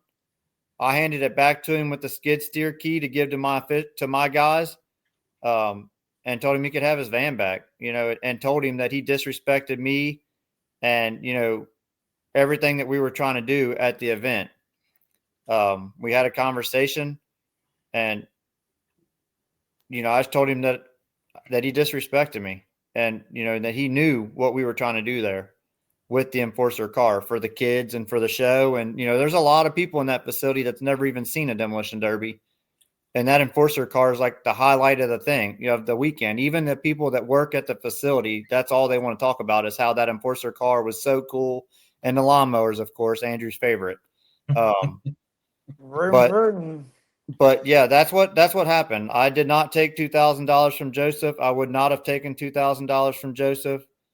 So that door's full of concrete, and it hit right at the rocker. So it busted some of that concrete at the bottom. It ain't about the car getting damaged. That car is sentimental. It's more about what we were trying to do at the show with the car. You know what I mean? As part of the show. That's why I made it clear in the driver's meeting, if you hit it back, you're going to pay for it, the damages. So, yeah, real quick. Joseph, I saw one of his comments on here. He declined to come on or didn't answer. But he echoed what you said. He just said, he said that you said, "I want to see if you're a man of your word," and handed me the key to the skid steer and said, "Go get your van, Bubba." That's what was done. I've seen a bunch of rumors myself and mad about it. No, I was not. No, mad about it. No, I was not trying to own. I'm just trying to own up to my mistakes. It was wrong for the enforcer car to be hit. Me considering I was hitting, just hitting. So it sounds like maybe he made a mistake. He didn't feel like he probably should have been hit with the enforcer car. Obviously, that's all subjective. But I think the bigger thing to talk about here, guys, is as a promoter and putting the money and risk out that you guys did, that we've certainly done on this side too. There seems to be some disconnect sometimes with the drivers and promoters on the entertainment that is absolutely 100% necessary. So like some way, somehow we are forgetting that we're entertainment, and the people who actually pay the bills, obviously besides what we eat, if it goes a bad show, is the fans. So how do we get that better, right? Like you have the enforcer and what you do. Other people have things that they do. How do you bridge that gap of having to provide entertainment for these fans? What's your thoughts? Well, for me, I'll just tell you, like, I think it's going to be hard. I think the disconnection between just overall people in general these days, it's a different mindset. You know what I'm saying? Like, I feel like this younger generation, and I'll keep saying it, like, as far as their style of running's different. Um, I ain't saying they don't respect anybody because they do. I mean, obviously they have respect in our sport. However, you know what I'm saying? Like to put a show on to add stuff to it, I don't know that it takes a little bit of time for them to understand why we do what we do. You know what I'm saying? Like to add something to a show and try to like the older ones, like I'll give you an example, not just for the show side, like our beautiful mower guys, there was a few older gentlemen that were in the mower class. And I mean, like for them, they was like, hey, everybody wants to run. Let us help you do what we got to do for you to run. So I mean, it's just it's a little bit different now. I mean, I think it's going to be tough to try to help them understand not just the business, but like it's a show, and us had to implement stuff so people in the fans can, you know what I'm saying, can enjoy it, and we need them to come back. I mean, we need them to truly come back and fill the seats so Well, that we can as a continue sport, to use that. I mean, we want to fill the seats because let's be honest here. This sport, you're not going to get rich off of it. I can you know what I'm saying? Like we all have other jobs. Like we do this in a sense so that we can give these people the big stage to run on and put a show out there and enjoy it. Like I told you all, Dustin, like I'm a firm believer in one and dones.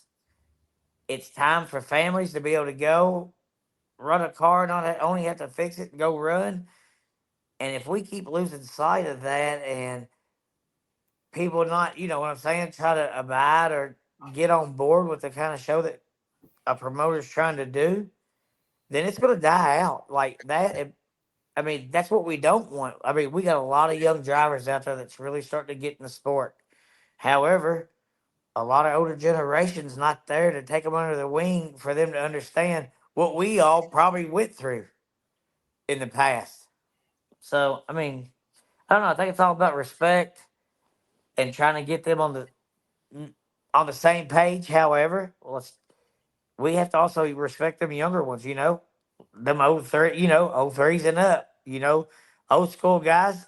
They want the old school cars, but these younger guys, they're all about them old threes and up, and it's all a total respect thing. Andrew, you're like my grandpa preaching at us now. I mean, you're killing me. Hey, can I get an amen? Hey man, There we No, go.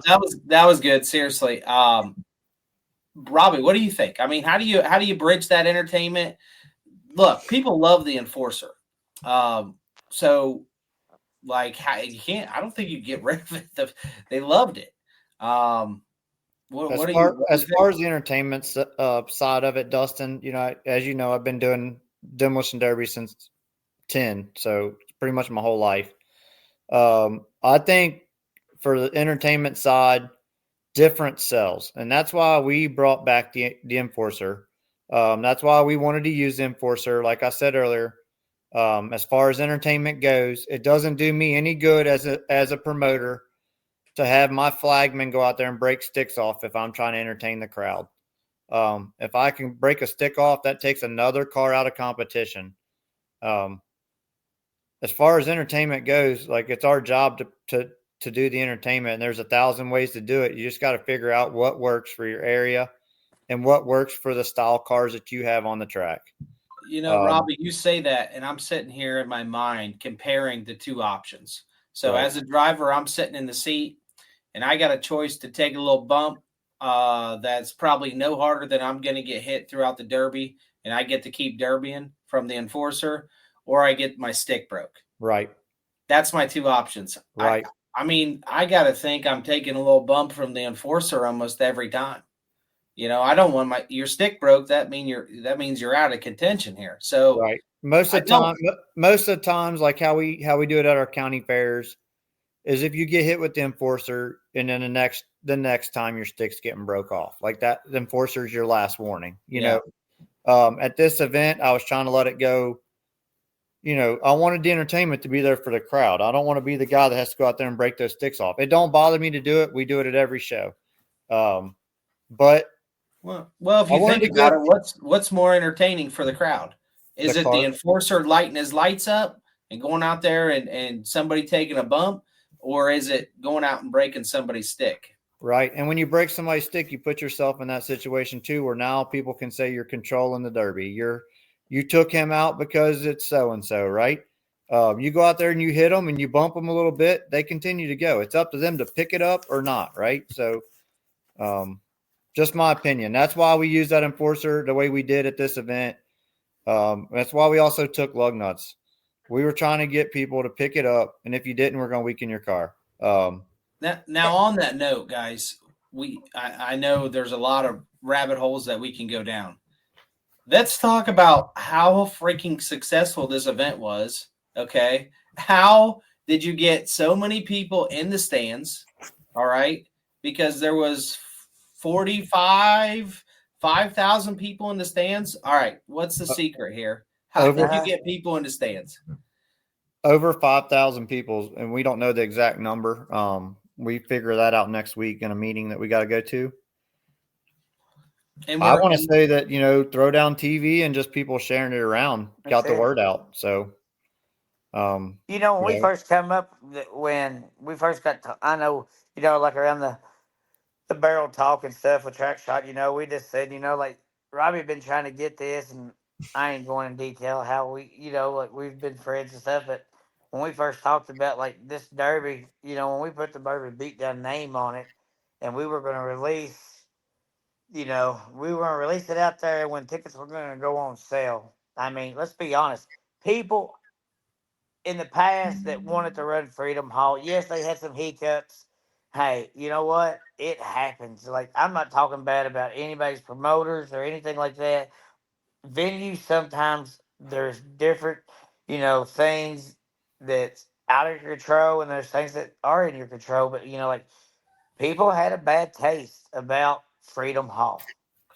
You know, like we will say, when people found out that Crystal Flooring was coming to help or coming to oversee and build the track for us, and that we spent crazy money on, hey, the best dirt that you could buy, you know, like those songs says, buy dirt. I mean, I thought put a number on it, Andrew. They want to know. Put a number on it. Tell them what the dirt cost us, what we put into it. Tell them. I can tell you, we get $55,000 for the dirt that went in Freedom Hall. Yes, we did, because we wanted that track was our number one investment. Loads. Yeah, like you guys can sit here and be humble about this, but the things that you guys overcame, you just told the number out loud to public, okay? Yeah. What the dirt cost to haul in. Yeah. That was a major thing that held over your head. You guys check mark off the box. Yep. The next and thing we were ready to puke. You know, we knew in the past, you know, it wasn't true. You know what I'm saying? Like, but that number, like at the end of the day, you're going to do what you have to do to get the trust of the people that you want to be there. And so what happened when we put it out there and tickets opened, 1,800 people tried to sign up for our event. 1,800. 280 spots. Yeah, let's talk about that. Okay, you sell out an event. Honestly, like from the outside looking in, I'm saying probably what everyone else is saying, and I'm saying you got too many cars on the track. We know so. Let's So sell. hey, we'll take the blame for that. Robbie and I both will take That's the a blame great for problem to that. have, Yeah, but though. It's a good what? problem. Look, Yep. give me that problem. Can you just give me that Right. problem? Like too many cars on the track, I'll just take that problem every time. So And the thing is, like for us, we was like, to, piggyback off it was the fact of, that not all 50 cars are going to show up. Okay. Well, guess what? Some of them didn't, but other classes, they all showed up. yeah. I mean, Well, who would have you thought guys that? are out here solving issues that everyone else has. So you have that.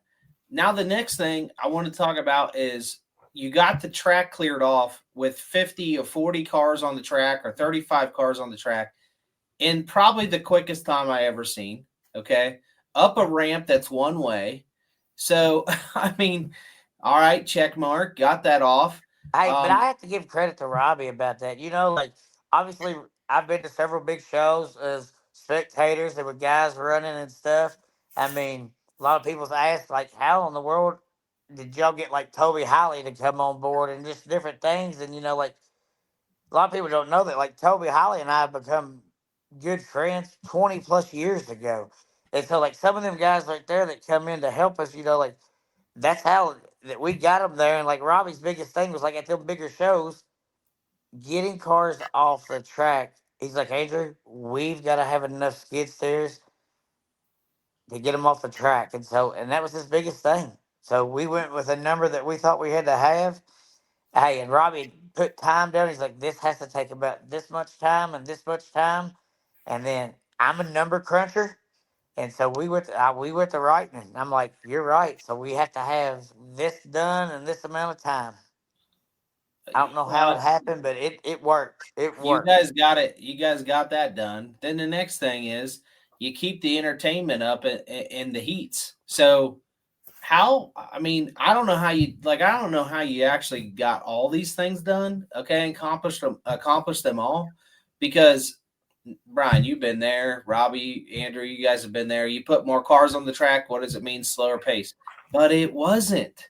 Like that's the thing. You guys kept the pace up.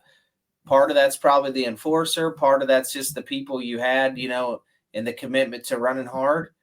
It was really good. Like you checked that box off. Yeah, I mean, and a venue Hats helps. off. I mean, I Hats will off always. to Go ahead. hats off to the drivers. Like I can't go out there and make give it gas for them. Hats off to the drivers that came to our show. I can't. We can talk and walk the walk and do all that, but when it comes down to it, we lean on the drivers to get the job done and put the show on for the fans. And the drivers came through. I mean, And we had some good drivers on that list.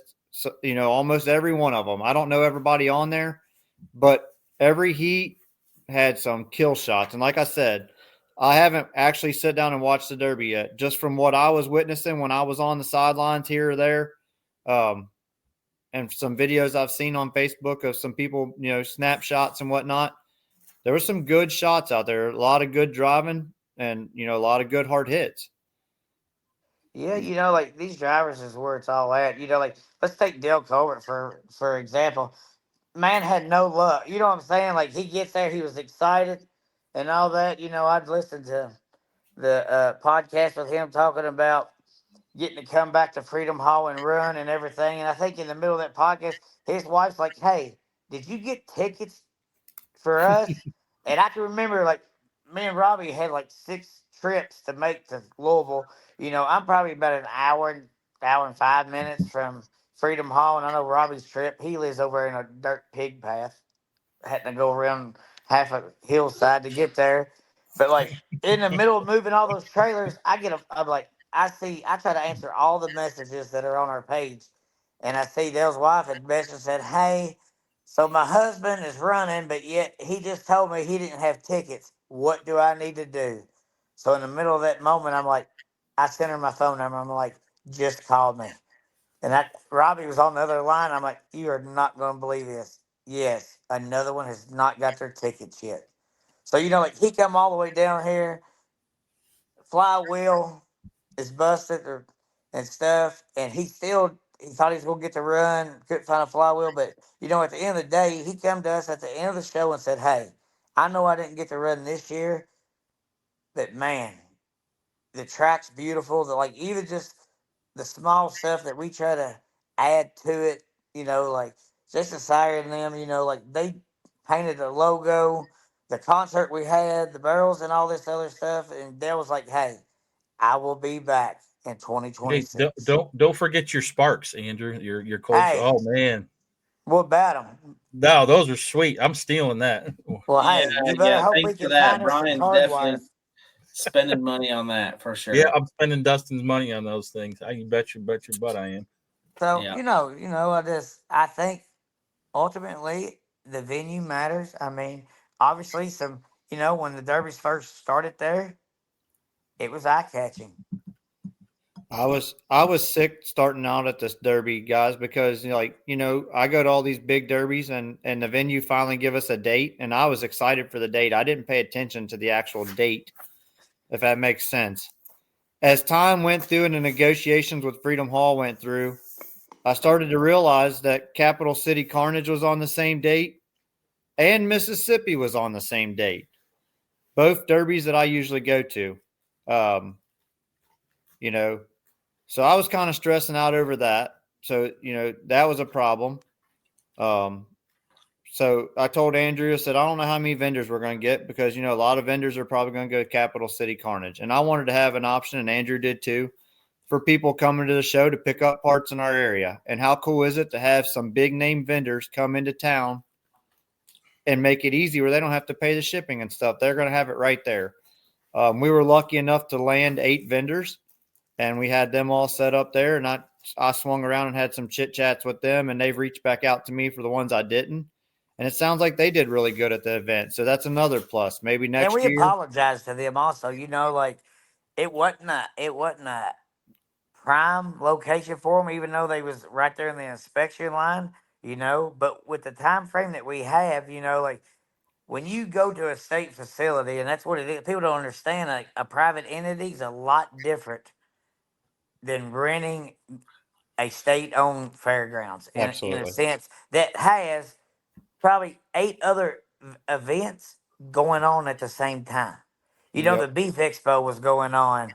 The Home Garden Show was going on in one wing. A cheer competition was going on in the other wing. So, with Yeah. all that into play, I know Robbie and I both. We was just like, man, we got to do something for the vendors. We did what we thought was best for them this year, but we promised next 2026 we will have a better spot for them to be there. We're going to kill it for them. We've already got plans on doing that. So It's interesting you mentioned the Beef Expo because we got there on Friday, and right when we got out of the truck, we were starting to walk in. I turn around, there's a guy leading the steer in the parking lot right behind me, and I'm like, man, like, all right. You thought you'd really hey, so here's the it, crazy thing. We'll tell you this too. There were several people that was at the Beef Expo that also was running in the in the Derby. derby. Oh, Yep. really? Yep. Yes. It just So made me that's hungry. what's I had to go get a crazy. steak that night. What's that? I said it just made me hungry. We go to Longhorn that night and get a steak. I So- mean, made you hungry, right? So we worked on getting that venue, or I did. I was working on getting that venue for almost 2 years before all of a sudden, just one day I'm driving down the road and I get a phone call and it says Louisville, Kentucky. I'm like, here's a telemarketer, right? So I'm like, answer it, not answer it. So if I answer it, and they're like, hey, this is so-and-so with Freedom Hall. And, I think we finally got you a date. So we took it. That's how we actually got the date. Once that happened, I made the call to Andrew, and I'm like, "Hey, Andrew, You remember that conversation he said? I'm like, oh, yeah. I've got a date, bud." And he's like, "Okay." So that's how we actually got started. But we had some hoops we had to jump through to get this event going with Monster Jam. Made some friendships with Feld Motorsports, and we were actually put into a different venue. We were actually in the venue that the cattle or the beef expo was in. Yeah, we were supposed to be in Broadbent. Once they come in and set their date, that pushed us into Freedom Hall, which was better. We couldn't do Freedom Hall because of that monster truck contract. So once we got that figured out, that got us right into there. We did this for those drivers and the fans that was there. That's all this for 2 months of nonstop. What, Andrew? 18-hour days of meetings between you and I, and meetings with 4 or 5 times a week. I drive 2.5 hours to get to Louisville. That's 2.5 hours there, set to a 3 or 4 hour meeting, do a walkthrough. I just know this. I got 3 daughters, my beautiful wife, and I'm going to say this. Robbie and I talked every day, probably from the beginning to the end. Sometimes it was all the way up to 2 or 3 o'clock in the morning. Yep. And sometimes my wife would be like, hey, we have rooms downstairs in the basement. We got a spare bedroom upstairs. Can you all not talk at 1 or 2 o'clock in the morning? And I'm like, okay, I'll go somewhere else. Like, but there, like, people don't understand, and I know you all do, like, the time it takes just trying to get this stuff together. Yeah. I don't. So Certainly. Tiffany, she probably thinks that she's like, I think you and Robbie have spent a lot more time together than we have in the last month and a half. She's jealous. Is that what it is? Guys, that certainly happens. I'm sure we all deal with that. Hey, let me say this too. Like, and when you start spending a lot of time with somebody, sometimes you do not agree on things. And so I made Robbie very clear. Listen, I do logistics and stuff for a living and all this stuff, and I have a guy that works for me full time and everything, but I don't like my own self, and I couldn't imagine working for me. I know it's rough. However, I made Robbie very clear. I said, hey, we're going to bump heads and we're going to disagree, and we may disagree quite a bit, but understand it's nothing personal. Business is business. But if we start agreeing on everything, we need to walk away.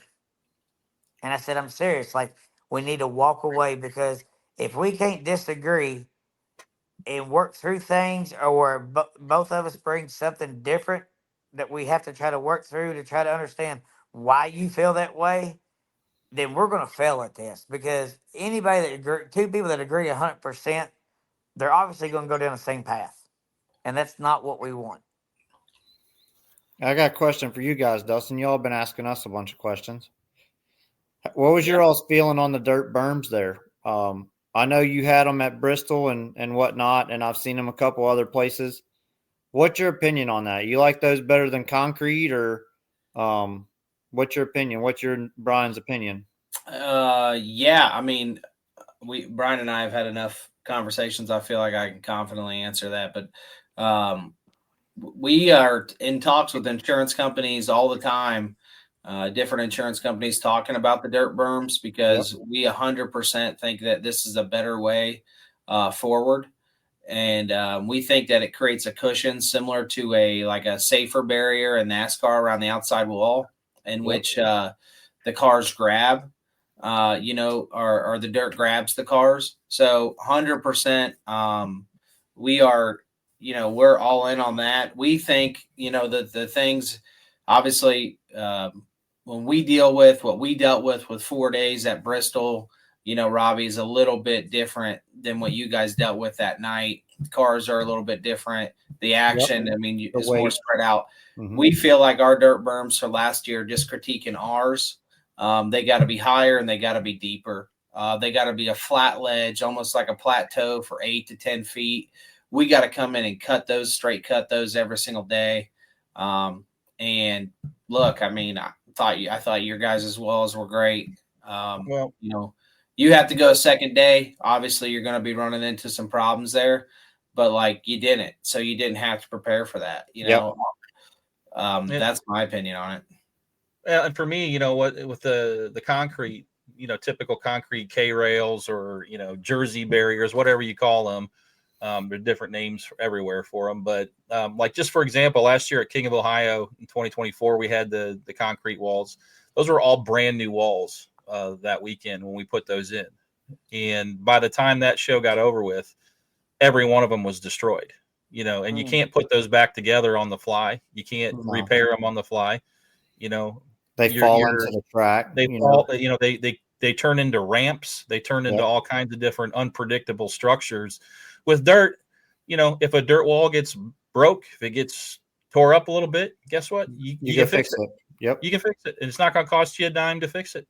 And I asked that question because that was one thing I talked with my insurance company. At first, they wanted me to have concrete because everybody thinks concrete's hard. It's going to hold a car back, right? Once I explained it to them, they're like, we agree. Like, it's softer on the driver, less liability to get hurt.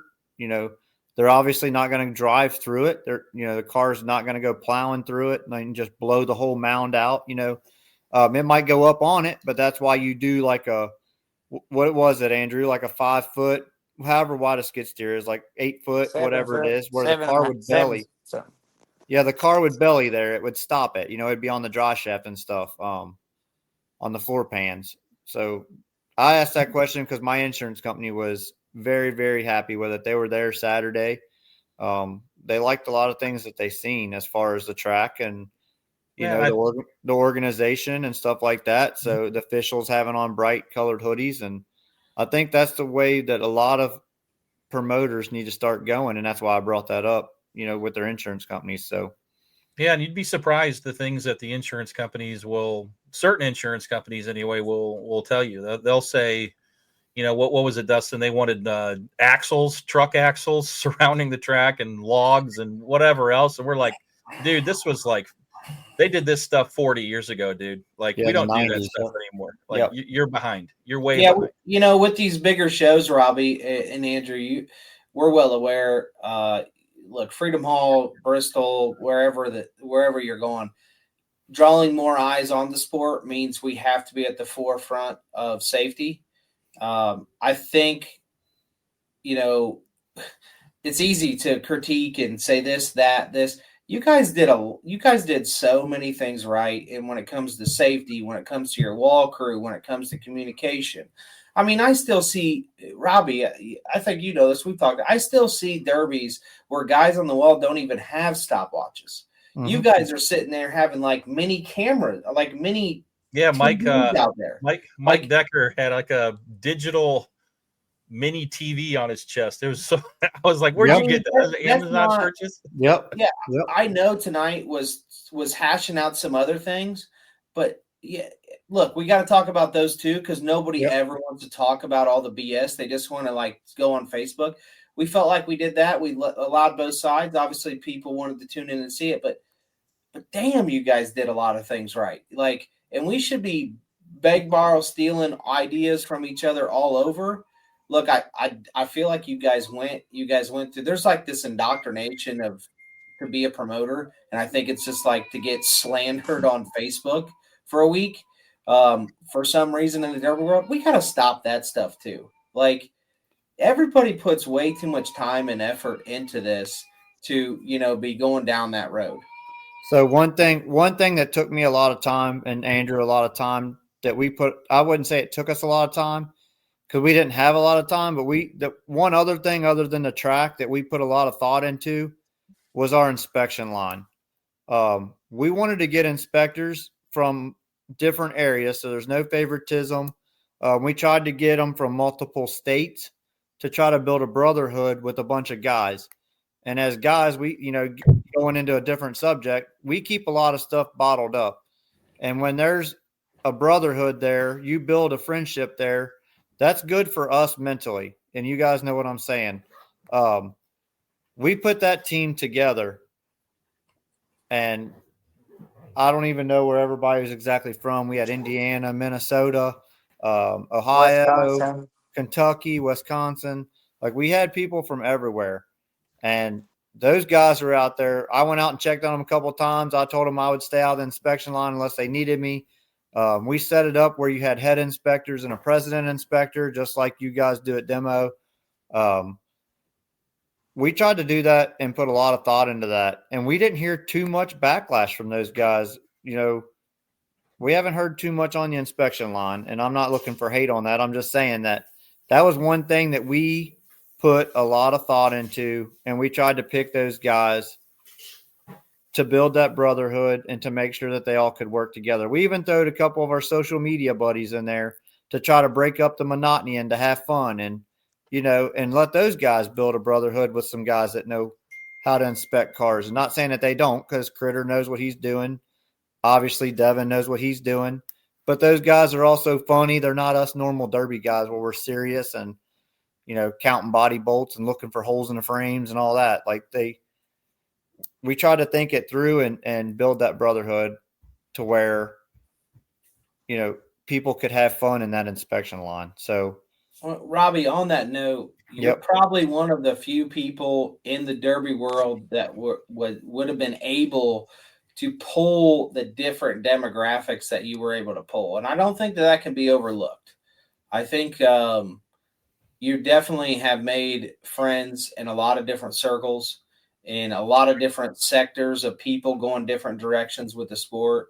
Yep. And, that's one of the first shows in a long time that I've seen pull a lot of different people from a lot of different sectors. And I think that was part of your success of the show. Yeah. So, hats off to you and Andrew for being able to pull that. I don't think that can be overlooked, And I think it gave, from our perspective, Brian, it gave us a chance to hang out with people that we normally don't. Yeah, we had Throwdown there. We had Mafia TV there. We had Outlaw Edits there.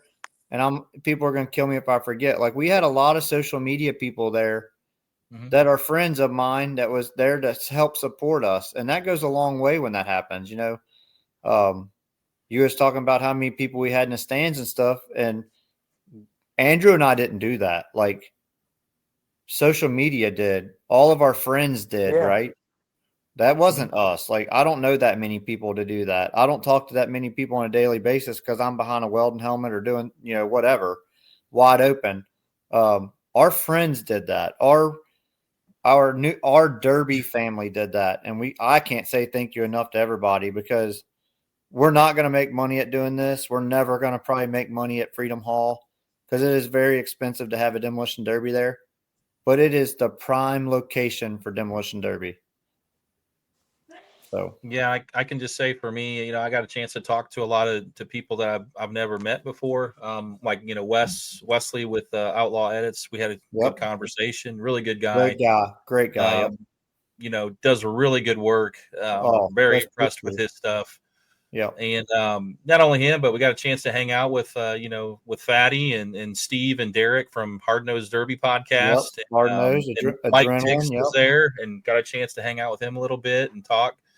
I think what this does is, we spend so much time on social media and in Facebook in this sport, and we develop these ideas of who people really are based on what somebody says about them in a post. And, we create this negative image sometimes of what somebody's about. And then you meet them in person, you get a chance to just shake their hand, look them in the eye and talk to them for a little bit. You're like, wow, I was wrong. I thought you were an a-hole. Anthony Wallace gave me a little Jesus to put in my pocket. I got mine on me. Yep. I got mine in my pocket. Yep. Yeah. We all need a little Jesus in our pocket, right? And Alex Vasco was there too. And Alex, great guy. I've known him for a long time. Just a really good, diverse group of very respectable people you had involved in that show. And that says a lot about you guys. It really does. Yep. We were honored to have them all there. And they did an exceptional well job. We really appreciate it. Hey, we appreciate everybody that stepped, even you all, you all didn't have to help at all, but people don't understand. Like, I enjoyed it. I had great. I had fun. I got to be a security officer again. That was great. We're about to give you I don't know if we're going to give you a badge and a baton or something, but Yeah, we appreciate it more than you think, because, guys, we get to see a different perspective and get to see and critique and feel what it's like. Like, I felt the energy of the Enforcer when it started up. Like, I understood that the lawnmowers were pretty exciting. Those are things that you guys don't necessarily get to see because you got headsets on, you're talking, you're getting pulled 9 million directions. Like we loved it. The invite, to come even be a presence, because we get that perspective, and that's important. Can we talk about Devin getting locked out on the balcony? Hey, he's not the only one. But let's You talk did about too? Devin first. Well, yeah, that was funny. That was the first night. That was Friday night. We were down there having a good time, and Dustin and I go up to get to our room, and we're staying with Devin, and we knock on the door, and nobody answers. We had to go get security to open our hotel room up, and I walk in, and there's nobody in there. I'm like, well, where's Devin? And then I hear a knock on the balcony door. And I go out there, and Devin's been locked outside for hours. He told me he was out there for 4 hours or something. Hey, but tell us how cold it got. It was cold. They said he was in his underwear. He was in pain. Was he in his underwear? Yeah, he said a bunch of kids were out there laughing at him and like running away. I'm like, well, I would too if some strange dude is like, wasn't in his underwear, was he? I was a little bit foggy at that moment, but I don't think he was in his underwear. If he was, I think he slept with Brian. Hey, if he's in his underwear, I'm sure he had them shades on. I mean, he had his sunglasses on. Yeah, he sleeps with them. So but that was fun. Most definitely. Hey, like I will say this too. Like you all coming down, like we have to be. It's the big picture is we have to be in this together for this sport to continue to grow and be what we all want it to be. Like promoters being against promoters and all that kind of stuff. Like it's not about I'll tell you, let's bring it back to what it used to be. Like, hey, we're doing Kentucky, we do Freedom Hall. You know what I'm saying? Like, yes, there's other venues. You're at Bristol and King of Ohio and stuff. We want you to be successful as much as we want to, but we want everybody else to be successful that's involved in any of it. Yeah, and I can tell you, with demo starting and everything that we've gone through, we've received a lot of, hate, discontent, skepticism on Facebook and everything. And I think there's, people draw lines in the sand, unnecessarily, based on really nothing. And it holds us back, right? It holds us back from making the progress that we need to get this sport, collectively in a direction. That's the problem with Demolition Derby is it's never been bigger. It's never been more popular, but it's never been more fractured and just kind of chaotic in the way that it's ran outside. So, I'm glad to have been able to come down there and help you guys out. I had a great time, and I appreciate all your hospitality and just for letting me be a part of the event and get to learn a few things that you guys do. Thank you for helping. Most definitely, thank you. And as well as anything, if y'all need us to, come help, we'll be there. We need you to run at Demo 2 there, Andrew. I mean, I hear you're a wheelman. Hey, listen to me. My wife's sitting beside me. If y'all want to go on and tell her how many times I've signed up for Demo that I have yet to make it. This is the third straight year if he doesn't come. He's bought an entry every year. We were on the phone or we were chatting, whatever, and he's like, I think I bought an entry already. And I'll be damned. We checked and he's like, yep. What class would you run? What class do you run? Street stock. Hey, listen, so I would run street stock. But if you ask any of the guys that are around like this area where I'm from, like Bash has always been a big one that I really want to run, but my goal has always been Frank the Tank class. Now listen to me. That was back maybe 10 years ago, whenever Bash started. How long ago has it been? Back in... it's been like 20 years. Yeah. So in the last 5 years, I have come to my realization that I want no part of that. Hey. What about a truck? Can I get you in a truck? I'm out. Hey, it's like these mowers that we just put on at Freedom Hall. I'm out. If you have Andrew run demo, I gotta bring the enforcer because we're gonna have to hit him. I'll just say that. Hey, look, guys, at Demo 2 in Lima, it's called the full size Elite Light, but it's the street stock class. It's the same rule set. So they're running for $20,000. $20,000. Yep. So if Can the head inspector drop out and run the show? Just asking for a friend. if you wear that cop suit, that dog cop suit, that clutch hat on, maybe. And we get to hit you with the enforcer. You won't have Yeah. to worry about that. I won't have nothing left. Yeah, I may be on a Sunday cruise for a little while. That's a Hey, good but one. listen, I am still old school. I'm a firm believer. If you hit the first card you hit, you finish. That's right. You don't skip around. If you hit a card, you finish it. And Andrew, you haven't ran the format yet, brother. That's exactly what we want you to do. That's exactly the my only way to win. goodness. Explain the format for the people that are on here that don't know, because a lot of people Um, don't know. Yeah, so how we run our shows is instead of avoiding contact like some demolition derbies turn into, we make you beat your competition. So, just as Robbie has the enforcer to speed things up and kept the pace at his show, we just put you in a situation where you have to beat cars. So when you come run our show and you're running a singles event, you're going to be in a pod. We'll call them a pod of 3. And in that pod of 3, you're going to get your pillars painted. You're also not going to know who you're running against until you're about to pull on the track. Okay. So we do the draws right there live. You have no idea who you're running against and who you have to beat. So we draw 3 out. We paint their pillars that say red. Then we can do this in 3, 6, 9, 12, and up to 15 on the track. So essentially, you could have 5 groups of or 5 pods of 3 on the track. The only way to make the feature is to beat the other 2 cars. So it doesn't matter what else is going on the track. It doesn't matter if your buddy's got another color. It doesn't matter anything. The only cars that you're worried about are the other 2 cars that are your color. So let's call them red, right?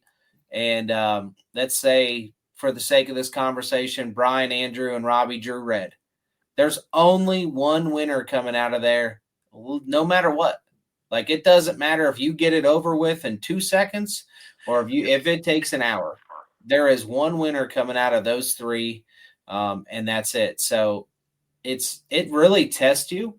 It tests your mental fortitude of how well you can keep your composure pulling onto the track or when you're going to be drawn. It tests your ability, your bladder ability, because everyone's got to take a leak before they go on the track, and you don't know when you're going to get drawn if you're anything like me. But most importantly, there are winners and losers. And when you come to our event, you will have a record when you walk away from the event that you may be proud of, maybe you're not so proud of because you didn't have a great weekend. And it's something for us to talk about. There's winners win and they find a way to win, and that's what we do here. It makes for very good action. Very good action. Yeah, so I may get hung up on the colors on the pillars. I'm gonna be honest with you. Well, I'm if you so think old. about Hey, it, listen to me. I've got ADHD so bad. Elemental P, QRS is whatever you want to call it. I would be seeing colors on the pillars, and then I'd be like, "Well, they didn't paint that right, or that has a run in it." Like I would be, well, I would probably just get smoked. Andrew, we've had people that claim they were everybody's colorblind. colorblind. Yeah, everybody's Yeah. colorblind Shoot. all of a sudden. Yeah, we've had people claim they're colorblind, and then after that one car hits you, and then that other car hits you one time, you pretty much know who your it's colors easy are. to figure it out. Yeah, you got it figured out. You think it'd still motivate me, Robbie? Let's Probably get to not. working on it. Get a car building, Andrew. We need you on that track. He's got one half What are you built. talking about? I got one almost built. That All right. Well, then 2 now years- you're talking Hey, yourself into it. You He's gotta been go working on it for 2 for years. 2 years ago. He signed up 2 Well, years ago. Go out and win that 20 grand, and now Oh. you got money for next year's Bourbon Beatdown at Freedom Hall, right? Right? You Yeah, got do money that, in your Andrew. pocket already. He said do that, Andrew. Hey, well, I can tell you, it's definitely gonna be bigger next year for sure. Good deal. So You come up here and run, I'll return the favor. I will run Freedom Hall 2026. all right, it's a deal. Yeah, dude, I will. Brian, do you got any kahunas? I got plenty. I'm a truck guy. Trust me. See, We'll have maybe we can get Brian in a car too. I'll come run. We'll I'll- build Hey, him an El Camino hey, for the we'll car. build him. Hey, Brian, we'll get you a mower built. No, that's where I draw the line. Those I guys thought are you had a nuts. set.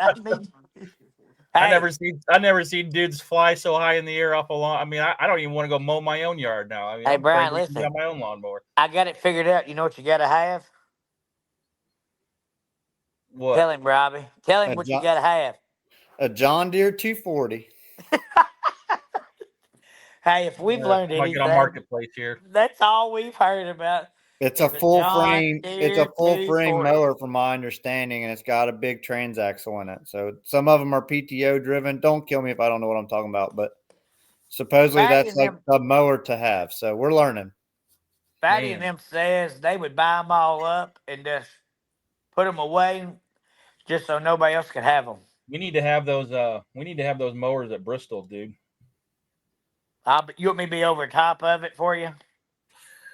Yeah, I want you in charge of them for Hey, sure.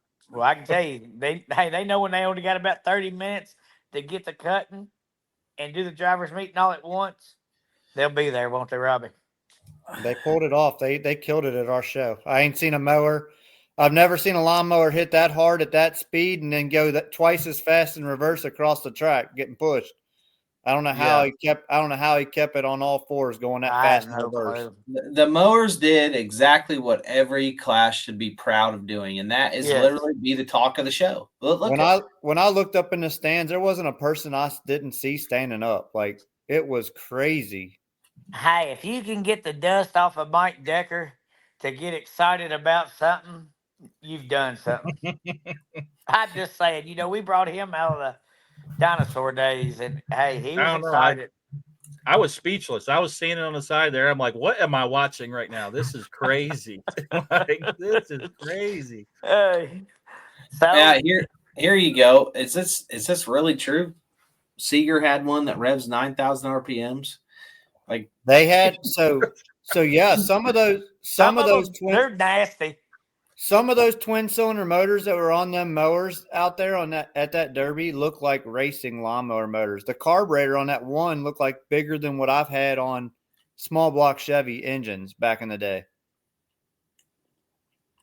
Now, got to give credit where credit's due. Them boys showed up and showed out. I mean, It was great. Like, Hey, I couldn't believe it. gotta I've never read seen a this lawnmower real derby quick. like that in my life. So Hey, Dustin, read that message down there from Jacob Gray.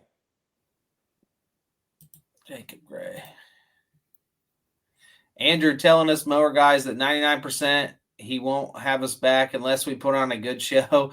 And that is the reason we all went wild. Well, I can confirm that. I heard him say that. Tell them, hey, you can tell them they'll have their chance again. Yeah. I'm not for sure what day, but they will definitely have their chance again. facts. We've already talked about it. They're coming back. hey, Yes. Pete's settling for second at Freedom Hall in 2026, it looks like. Who's getting first? He ain't beating me, I can tell you that. Hey, well, listen. Put me in the enforcer. I'll make sure he don't win. I'm going to have Pete build us, since we all know how Pete Hansen likes to build.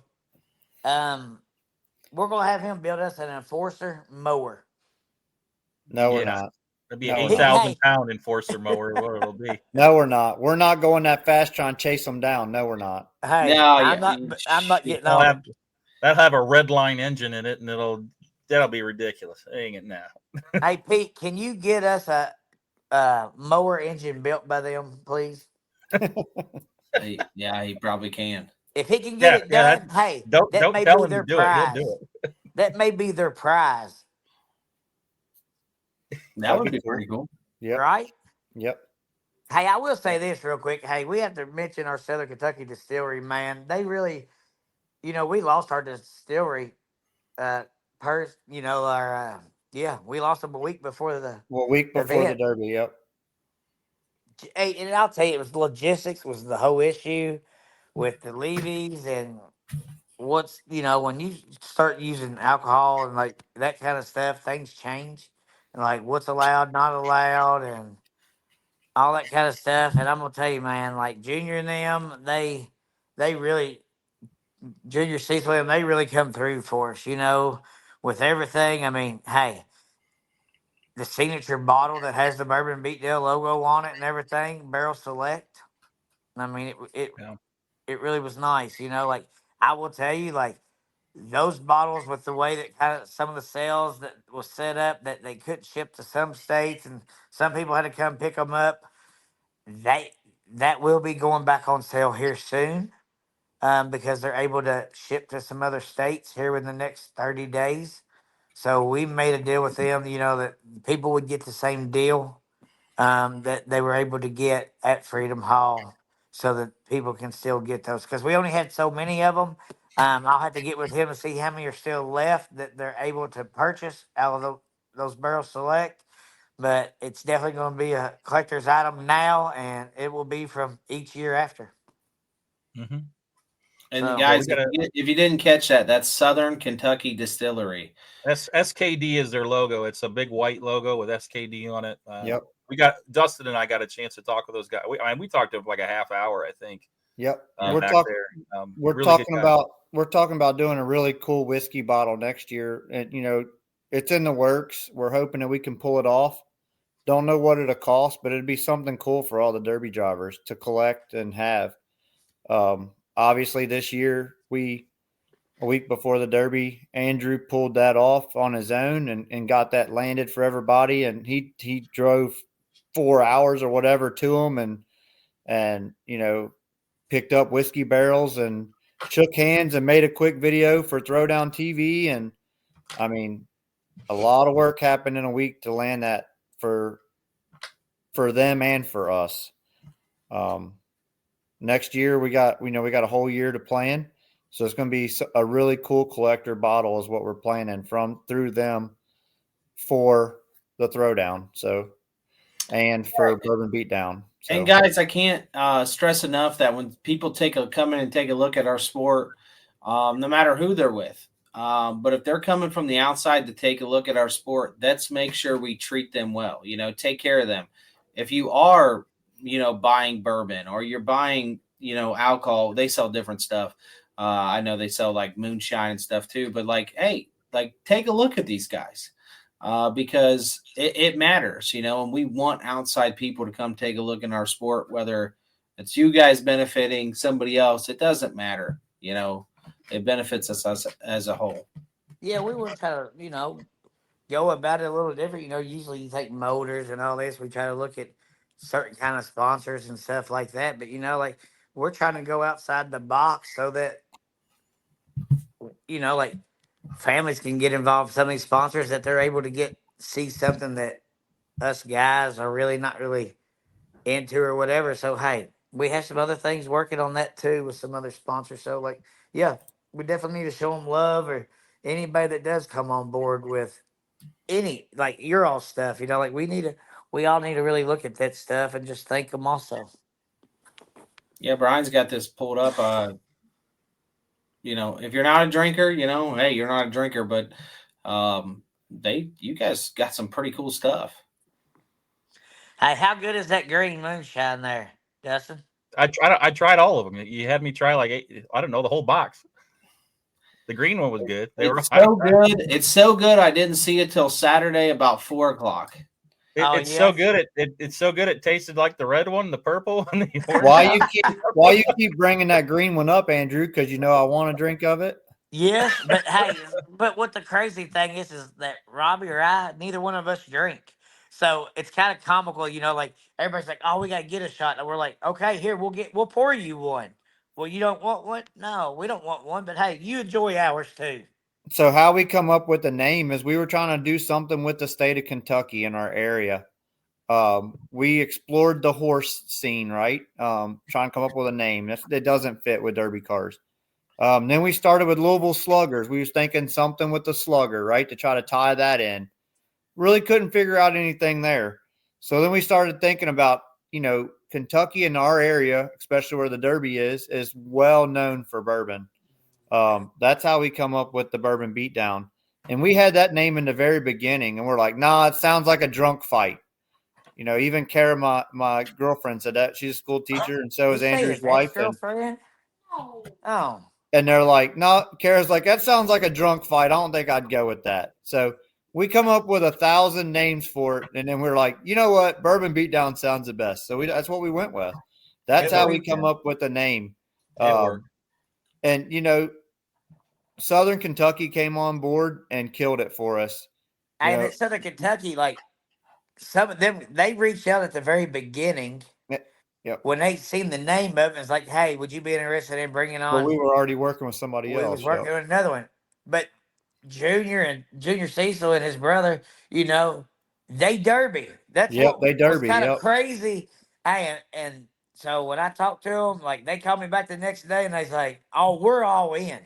Yep. Now, It was cool talking derby talk with those guys, knowing what they do. Like they're not like me. You know what I mean? I don't mean that negatively, but you wouldn't think you'd be standing there talking derby talk with them. Like even after the derby, he's like, I seen a fan blade fly off and I seen this and that. And you're like, derby talk is so cool to know that they're backing you and they understand demolition derby. It was awesome to have that, to have them on board for us. So hey, and Dustin, you know, sometimes too, you know, like a lot of people think you get a sponsor, they giving you $20,000, $30,000. no, Hey, no. when Yeah, somebody lands something like that, they've hit a grand slam because that's not the yeah. way it works. You Some know, some like people some people They think walk into the local McDonald's and ask for 20 grand and they're going to give it to you. They So took yeah, care of our how it drivers. works.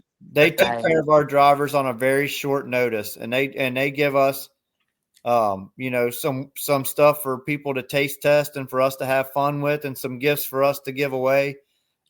They took care of us last they minute, did. like And unbelievable so guys. Like, we want them to grow as we grow. And I'm gonna tell you, like it's mine and Robbie's, you know, goal to get their product everywhere we can help get that to for them.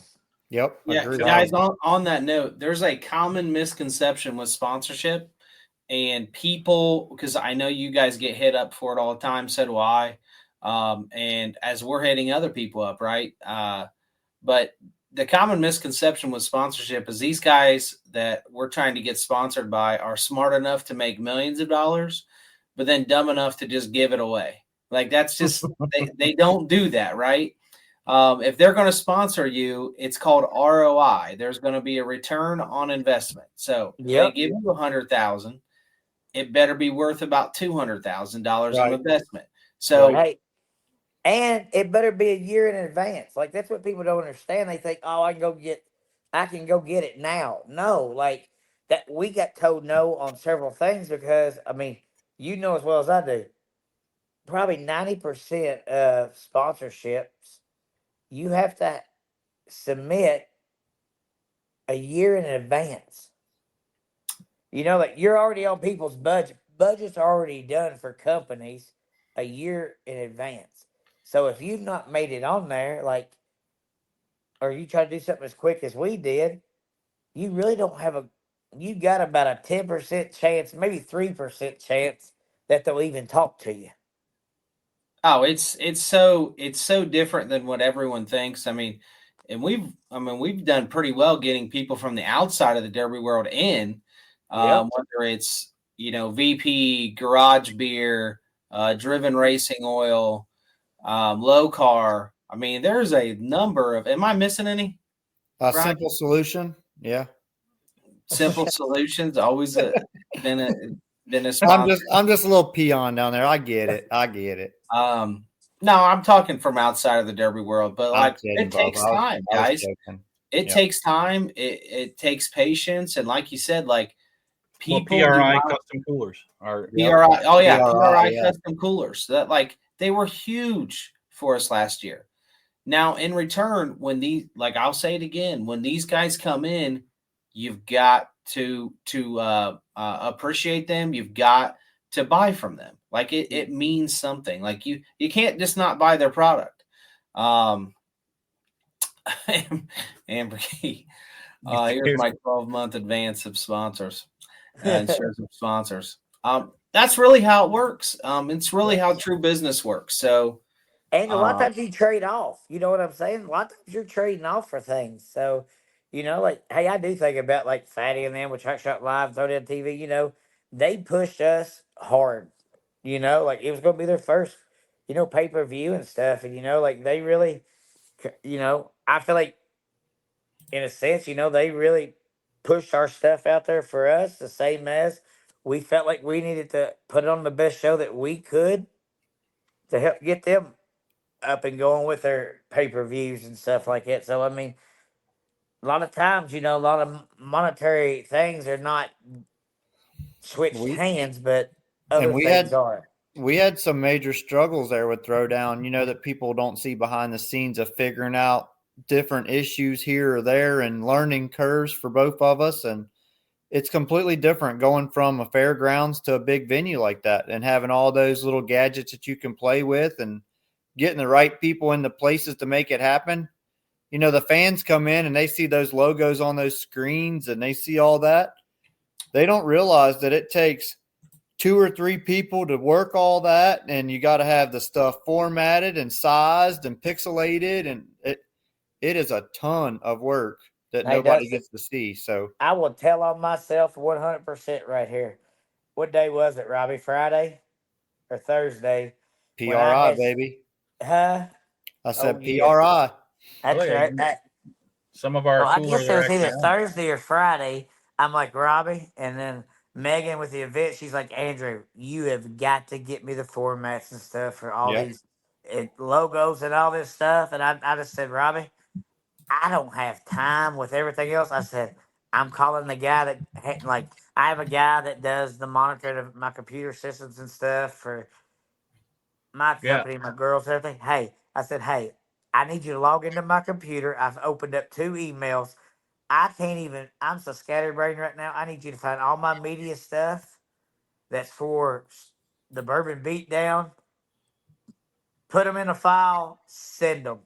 And he did. I mean, Robbie's like, he's like, you're crazy. I'm like, hey, I had to do it. Like, people don't realize how much time that takes. And when it's over your head on that kind of stuff with these kind of venues, like, that's out of our wheelhouse.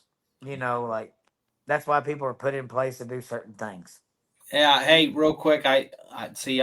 We missed a couple PRI. We wanted to give them a shout out. We got to get better at this too. That's a good drink. Hoist. Yeah, killed it. Pete. Those things are. Those were really good. Everybody had those. They kept me hydrated at Bristol for sure because it was hot. Yeah. It was hot on that track. All the running around and all that. If you guys remember right, I didn't eat all day and I was starting to get sick there at the end. Those things kept me moving for sure, kept me up and going. Yeah, and these guys are going to be back with us this year. Brian, I think they supplied. I mean, you guys look at the prices here, okay? So just see the value that we got from Hoist. They supplied like 12, maybe 1,500 bottles of Hoist. I mean, we had an entire. We were out before the last day of Demo 1. I ended up being able to give away a few bottles to some fans, and they thumbs up. They gave their approval. Drivers all loved them. I took some pictures. I took some pictures. We all 3 of us took some pictures together drinking one. I don't know if you remember that, Brian and Dustin, but it was, they were enjoying them. They asked me for some out of the cooler we had there on the sidelines. They were on the fence. I'm like, absolutely, taste these. You know what's really cool behind the scenes, and I know we got to wrap this up just because we've been on here, but behind the scenes, it's really cool to have conversations with companies like this and just kind of share the vision of each company and the direction you want to go, and then grow together. I mean, it's cool to see them like get the next step, get their stuff in Meijer and Kroger and all this stuff, and then they're posting gas stations and corporate gas stations that they're in, right? And it's like almost it feels like you're winning too, right? Because you were with them before that. No different than Garage Beer. I mean, when we mentioned Garage Beer, nobody even knew Garage Beer. Now you got Taylor Swift having a Garage Beer in front of her, because Kelsey is, obviously part owner. So it's just really cool to see everything grow. Hopefully someday we get to tell these stories on bigger podcasts. Yeah. And different platforms and say, hey,